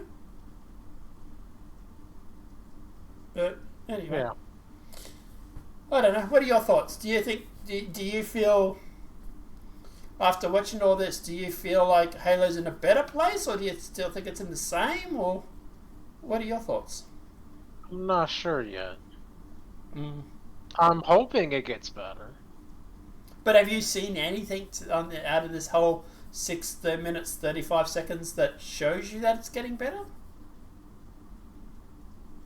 Well, they haven't shown anything yet. Other than just some pictures from Unreal Engine 5. Yeah, they're showing some like artwork and stuff like that. And it looks great. But like I said, that the biggest problem with Halo was the fact that people didn't play it because of the storyline. Have you seen anything in this that shows you that they're working on the storyline to make the storyline better? Not yet. No. I don't know. It's like a MILF going out and getting fake tits. What are you trying to... It's the best way I can describe it. She's gone out, she's got a whole bunch of bolt-ons on, and at the end of the day, she looks great. But at the end of the day, the problems are still the same problems. The only difference is the fucking packaging is different.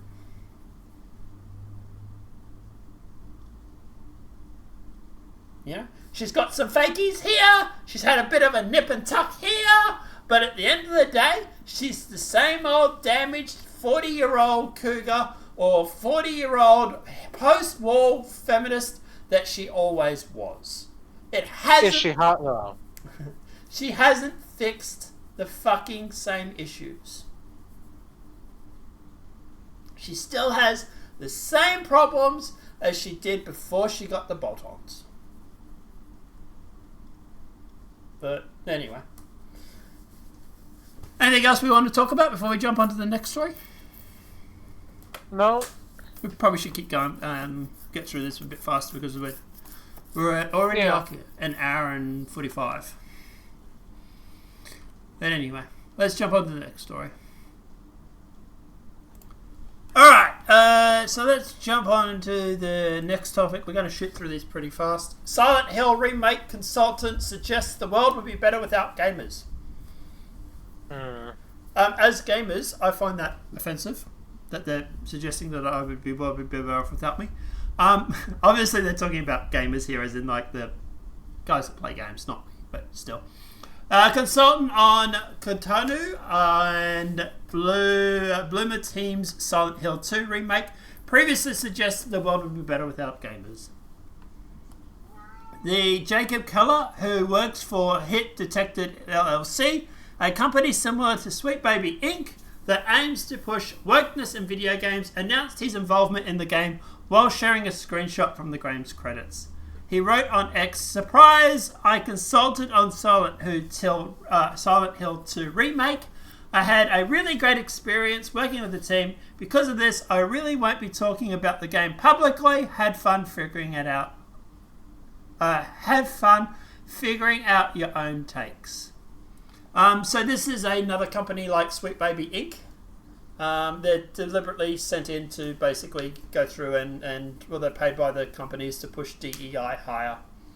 But he has wrote on a previous tweet, given the Geller work for Hit Detection, it comes to no surprise that he previously suggested the world would be better without gamers. He responded to a post from a Compulsion Games writer, Brian Steven, who wrote in 2019, "I'm curious, what's the dumbest idea that you have that nevertheless believed will, if implemented, make the world a better place?" And Geller responded with, "No gamers." By the way, he works for a company that's sent into a gaming studio to go through and to make games supposedly better, and he thinks that gamers should not exist. So, take what you will from that. He also wrote in 2019, "Honestly, the fact that gamers don't think of Crow and Kuma as political totally fits. Politics in gaming means anything about race or gender and nothing else," which is absolutely not true. But anyway, anything else you want to add on this before, jump on to the next topic, or we're done with this idiot and his stupid takes? No, not yet. Let's jump on to Dragon Age creator. I'm going to butcher this name. Horii interview questioning forced gender ideology in Dragon Quest III HD Remake 2D Remake. Scrub from the internet. So what it was he was giving an interview here. Dragon Age Quest creator as maligned as a Nazi and a Chad for questioning gender ideology being required for Dragon Age 3 HD 2D Remake.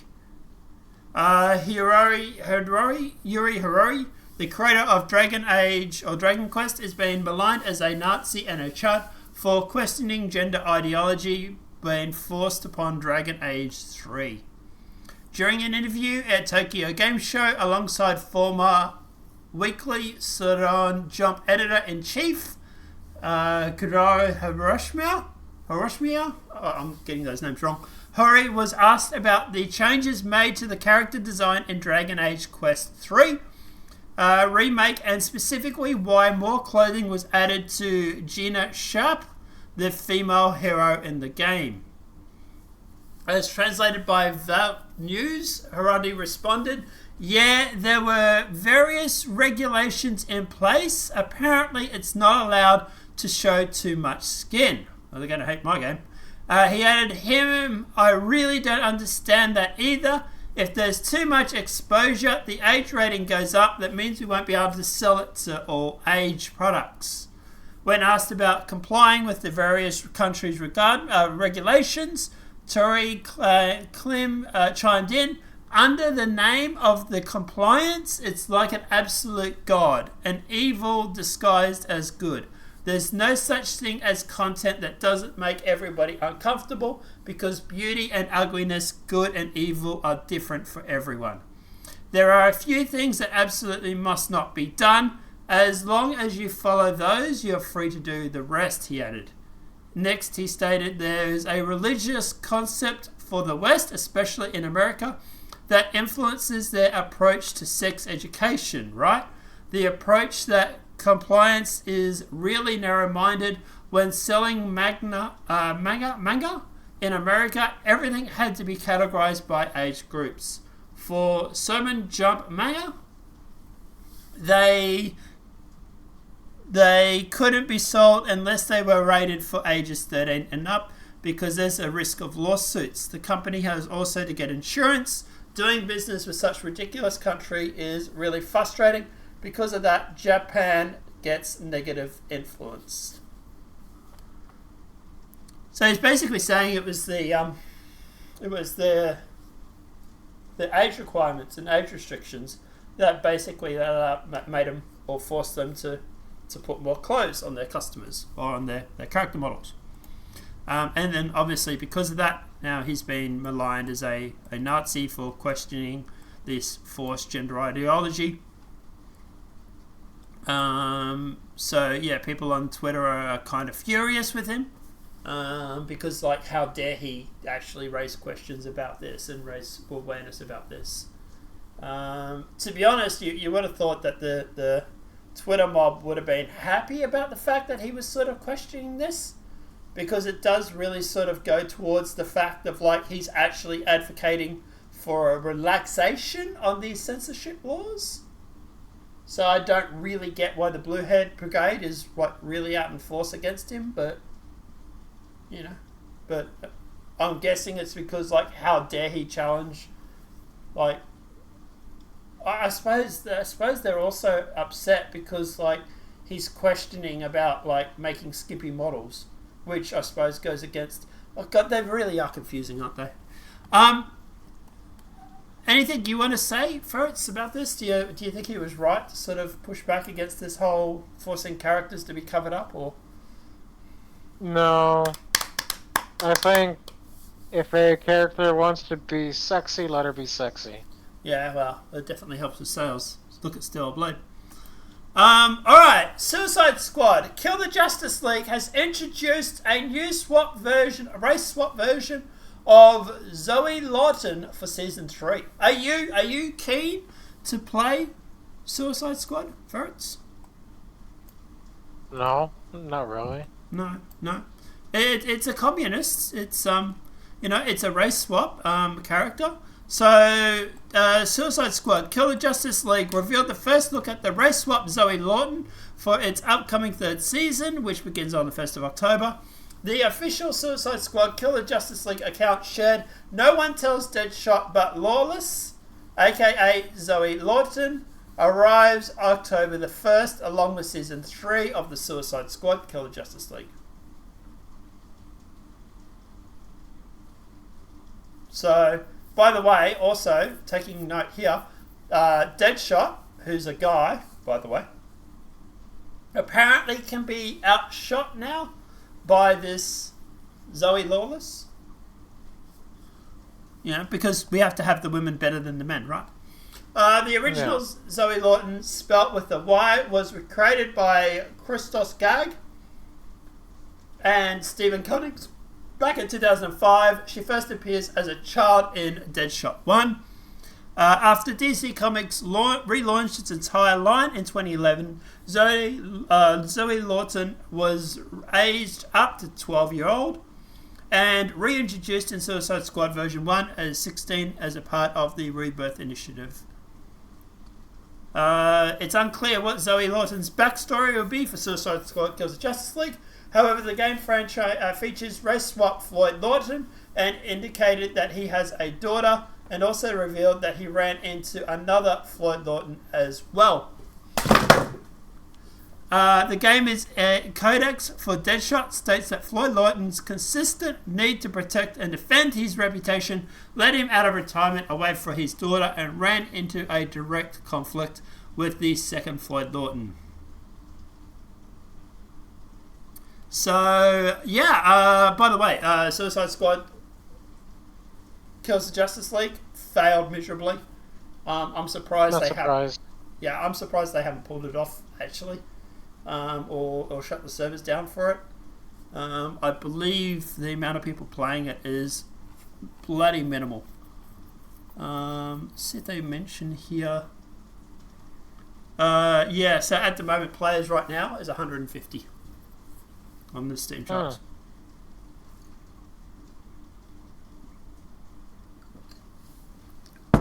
I don't believe Season 3 will go through and will encourage many people to play it.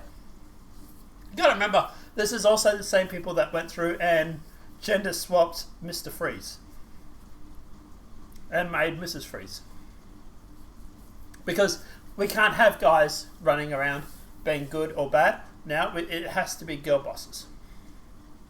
Even though the girl in that is, well, Mr. Freeze was always bad, so I'm guessing she's a bad girl boss. I don't know. I give up. I really, really do.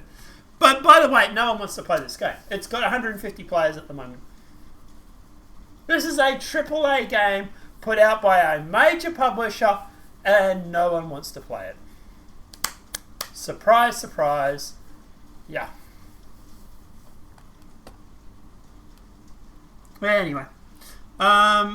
Anything else we want to talk about before we jump onto Star Citizen? No. Alright, let's jump onto the Star Citizen stuff. The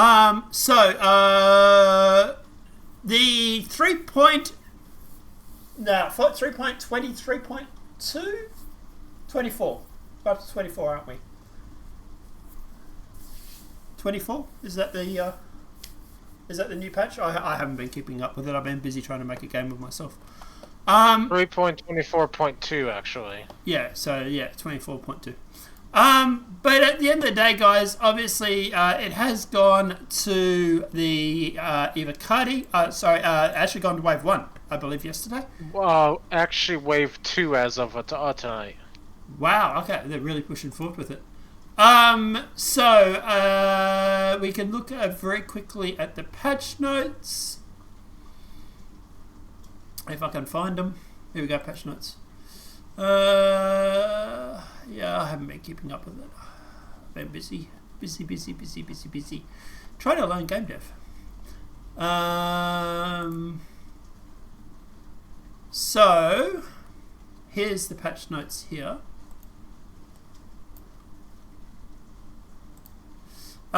So obviously Wave 2, long-term persistence enabled, starting UEC is $15 million. Shard player count is 100. Oh, okay, so we're doing a server mesh test. Is that it? No. So why are they doing the shard count? Because they've been doing server meshing tests, but this patch right here doesn't have server meshing in it yet, though. Right. Stability and bug fixes, vehicle HUD and MDF rework, new character, creator, DNA, faces, beards, tattoos, and hair. I'll have to check that out. New acidic and rock cave system, flight tuning and architect bypass, or balance, sorry, and also the new arena commander updates. Known issues, the ships spawn on a floating hangar lights.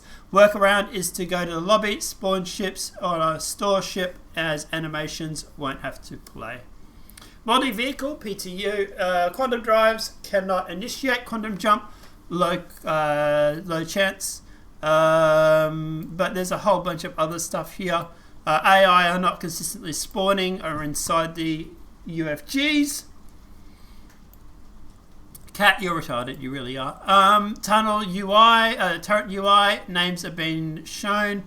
Hangars at Belgi Point are despawning whilst the player is using the area. Carrick bottom right MDF has no display. Multiple vehicles. Refueling hydrogen takes players' credits without refueling. And the Corsair co-pilot loses manual gimbal after remote turret. There is also a whole bunch of bug fixes there. You can see them on the screen. Have you been playing the 3.24.2 patch by any chance? No, no, because I'm wave 3. I'm not wave 2. Right. Well, it might be sooner than you think with the way it's been going. It's jumped from 1 to 2 pretty fast. Like I said, I have been trying to, and probably won't have much time to play Star Citizen in the near future, just because of the fact that I'm trying to build a game.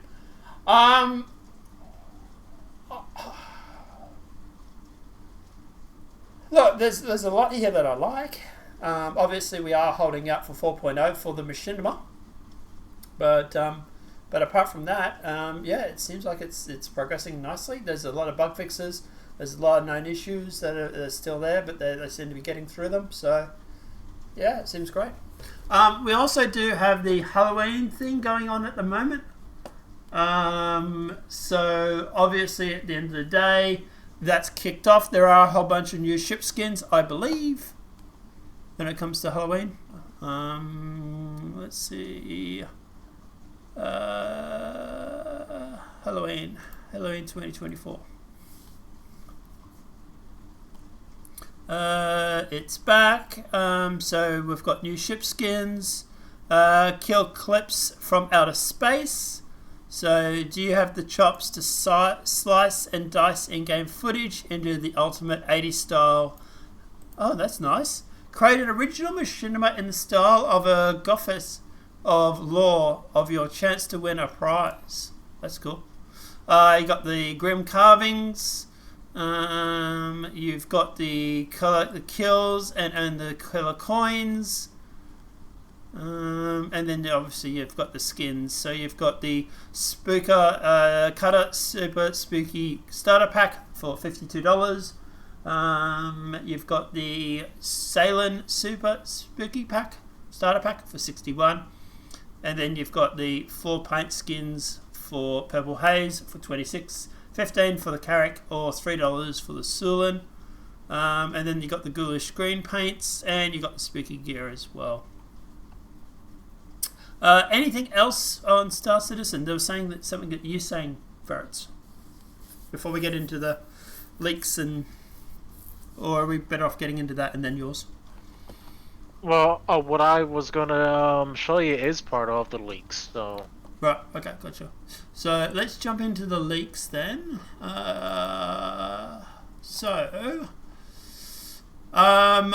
are rumours going around that we will be getting a demo in CitizenCon for Squadron 42. Which, by the way, surprise, surprise, we both called probably last CitizenCon. So I guess Mike owes me an apology, Salty Mike, when he said that we'll copy him. But server mission test D after the action report. I hear the server meshing test went okay, considering. It went better. Sorry?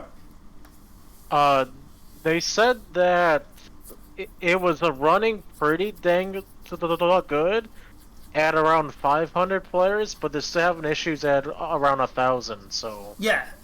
From what I heard, the 1,000 player count was pretty much like the servers on normal. So I'm going to call that a win. So there was a lot of people popping around and all that sort of stuff. So there was a lot of that sort of stuff happening. What is what was your thing? Ferrets? It's in a general. General? Yeah.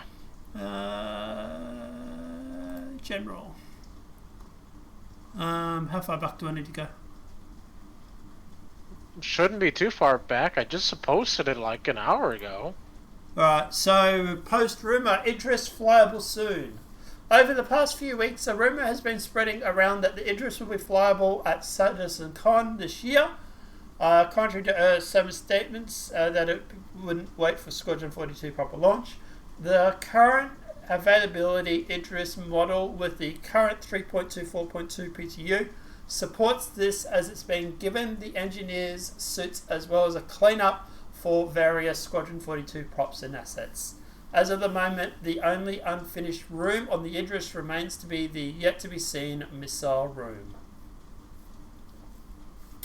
Are you making happy ferret noises? I'm excited. You might be I'm getting- hoping this is true. Now, it is obviously rumour, so, grain of salt. Yeah. But, yeah, it would be interesting. Well, we have seen the Idris in-game, so it is entirely possible that they will release it. Yeah. What are your thoughts on CitizenCon? Do you think we will get a playable demo for Squadron 42? Well, I think we will, because that was that was actually kind of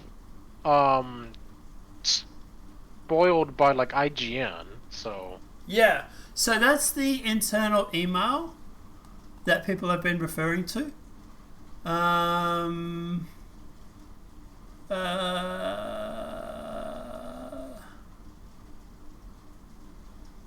An internal email sent to staff yesterday states that the companies need to double down over the next 18 days to make sure that once again we create an amazing experience for our community. This includes finalizing patch 3.24.2 for Star Citizen and having a Squadron 42 demo showcase for Chapter 1.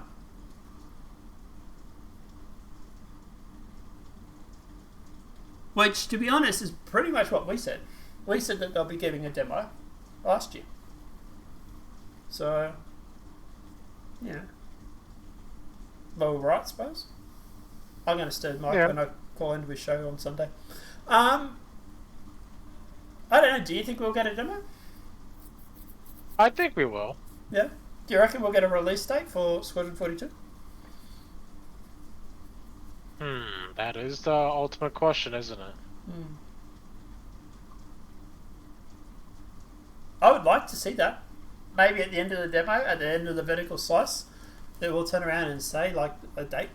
Well, coming, like, 2024, 2025. Even just, like, coming February, or it won't be February. February's a bad year to launch a game. Ask, Ubisoft. But, like, it might be, like, June, July, September 2025. Depends how far along they are. Depends how confident Chris is that he can go through and get it out there. If they are going to have a release date, this would be the time to do it. It's the major CitizenCon event. Everybody is going to be watching it. Everybody that's everybody. Even my mom? No. But I was going to say, well, I'm going to be live streaming it. I presume you're probably going to be in the chat, and we'll probably do a similar thing to last year. So I'm guessing it'll probably be me, you, John, Hitman. The usual. Might even be able to get... maybe, yeah. Maybe even get Jara. Get Jara in. Wow. Yeah. Are you working CitizenCon? Have you got it off, or what are your plans? I'm not working, but like I have to figure out what I'm going to do, because there's also going to be a watch party over at the other Discord. So. Oh, really? You're going to diss me for the other guys? No, I mean, I don't know. This is the one I'm banned from, I presume. Yeah. Yeah. I imagine it'd be a whole bunch of them whining about Star Citizen. Huh? I imagine it'd be a whole bunch of them whining about Star Citizen. Honestly, I don't know. I mean, I can't really say for sure.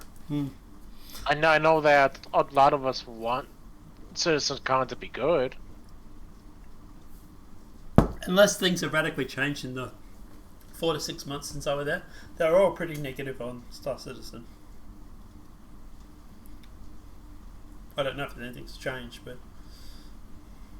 I mean, we're not negative on it. We're just... Some things we don't like how it's being handled sometimes. Yeah, which is fair criticism. But if you're going to sit there and complain about Star Citizen and taking too long to come out, for example, but then you can't sit there and white knight for Starfield when it comes out in a broken state. I don't know. They were literally complaining about Star Citizen having bugs and issues in an alpha while also advocating or white knighting for Starfield. Pagan was literally doing that, and the other guys there too were actually, and I'm trying not to drag you into it, but they were literally, my personal opinion was they were literally white knighting for Starfield while complaining about Star Citizen. And the same things, complaining about, that was my argument for the whole thing, was, well, why are you complaining about Star Citizen having bugs when Starfield has bugs? And their response, oh, it doesn't have bugs. Meanwhile, every reviewer said it has bugs. So, yeah. But that was always my argument, was the fact that they sit there and criticise Star Citizen for doing the same thing that Starfield was doing, but they give Starfield a pass. That was always my argument anyway. Is there anything on the Star Citizen side that we need to cover as well, or is this pretty much it? I think this is pretty much it. Yeah, no worries. Alright. Guys, let us know what your thoughts are in that comment section below. Obviously, the video's been helpful. Smack your like. If you're new to the channel, welcome, subscribe. All the usual stuff that we say. Apart from that, Ferrets, are you doing any streams or anything lately? Or no, I've been busy with work. No. Yeah, I did stream Assassin's Creed a couple of weeks ago. I got about 2 hours into it. I think I'm 3% into Black Flag. I already owned it. I already had it. It was in one of my games to do later folder, or cupboard actually. I thought I had it because I had the flag, and I have a whole cupboard that just has all the Assassin's Creed games and stuff in it that I'm supposed to get to, and that I never do. And it was in there, so I started streaming, and I'm 3% in. But yeah, but the ship combat was okay, but. Oh, I don't know. Yeah, I think people overhyped it a little bit, but it was alright. Apart from that, CitizenCon, obviously I will be streaming, whether Ferrets is here or not. And obviously I presume other people will probably be jumping in. Might see if Bruno wants to jump in, or if any of the other guys are jumping in. Anything else we want to say before we jump off? No, I don't think so. I can go back to building my study again now? Yeah. I don't know which room I want. I've got 2 rooms. I don't know which one I want to make into a study though. Anyway, let us know what your thoughts are in the comment section below. Obviously the video has been helpful. Please smash that like button. If you're new to the channel, welcome and subscribe. It's Tuesday night here. It's pizza night. I'm going to go get a pizza, eat it, and then go and do some more game development. Pizza! Domino's Pizza! Not sponsored. Have a great night. Enjoy yourself, everybody. You want to say bye, Ferrets? Bye. Bye. Bye, you filthy animals. Bye, you filthy animals.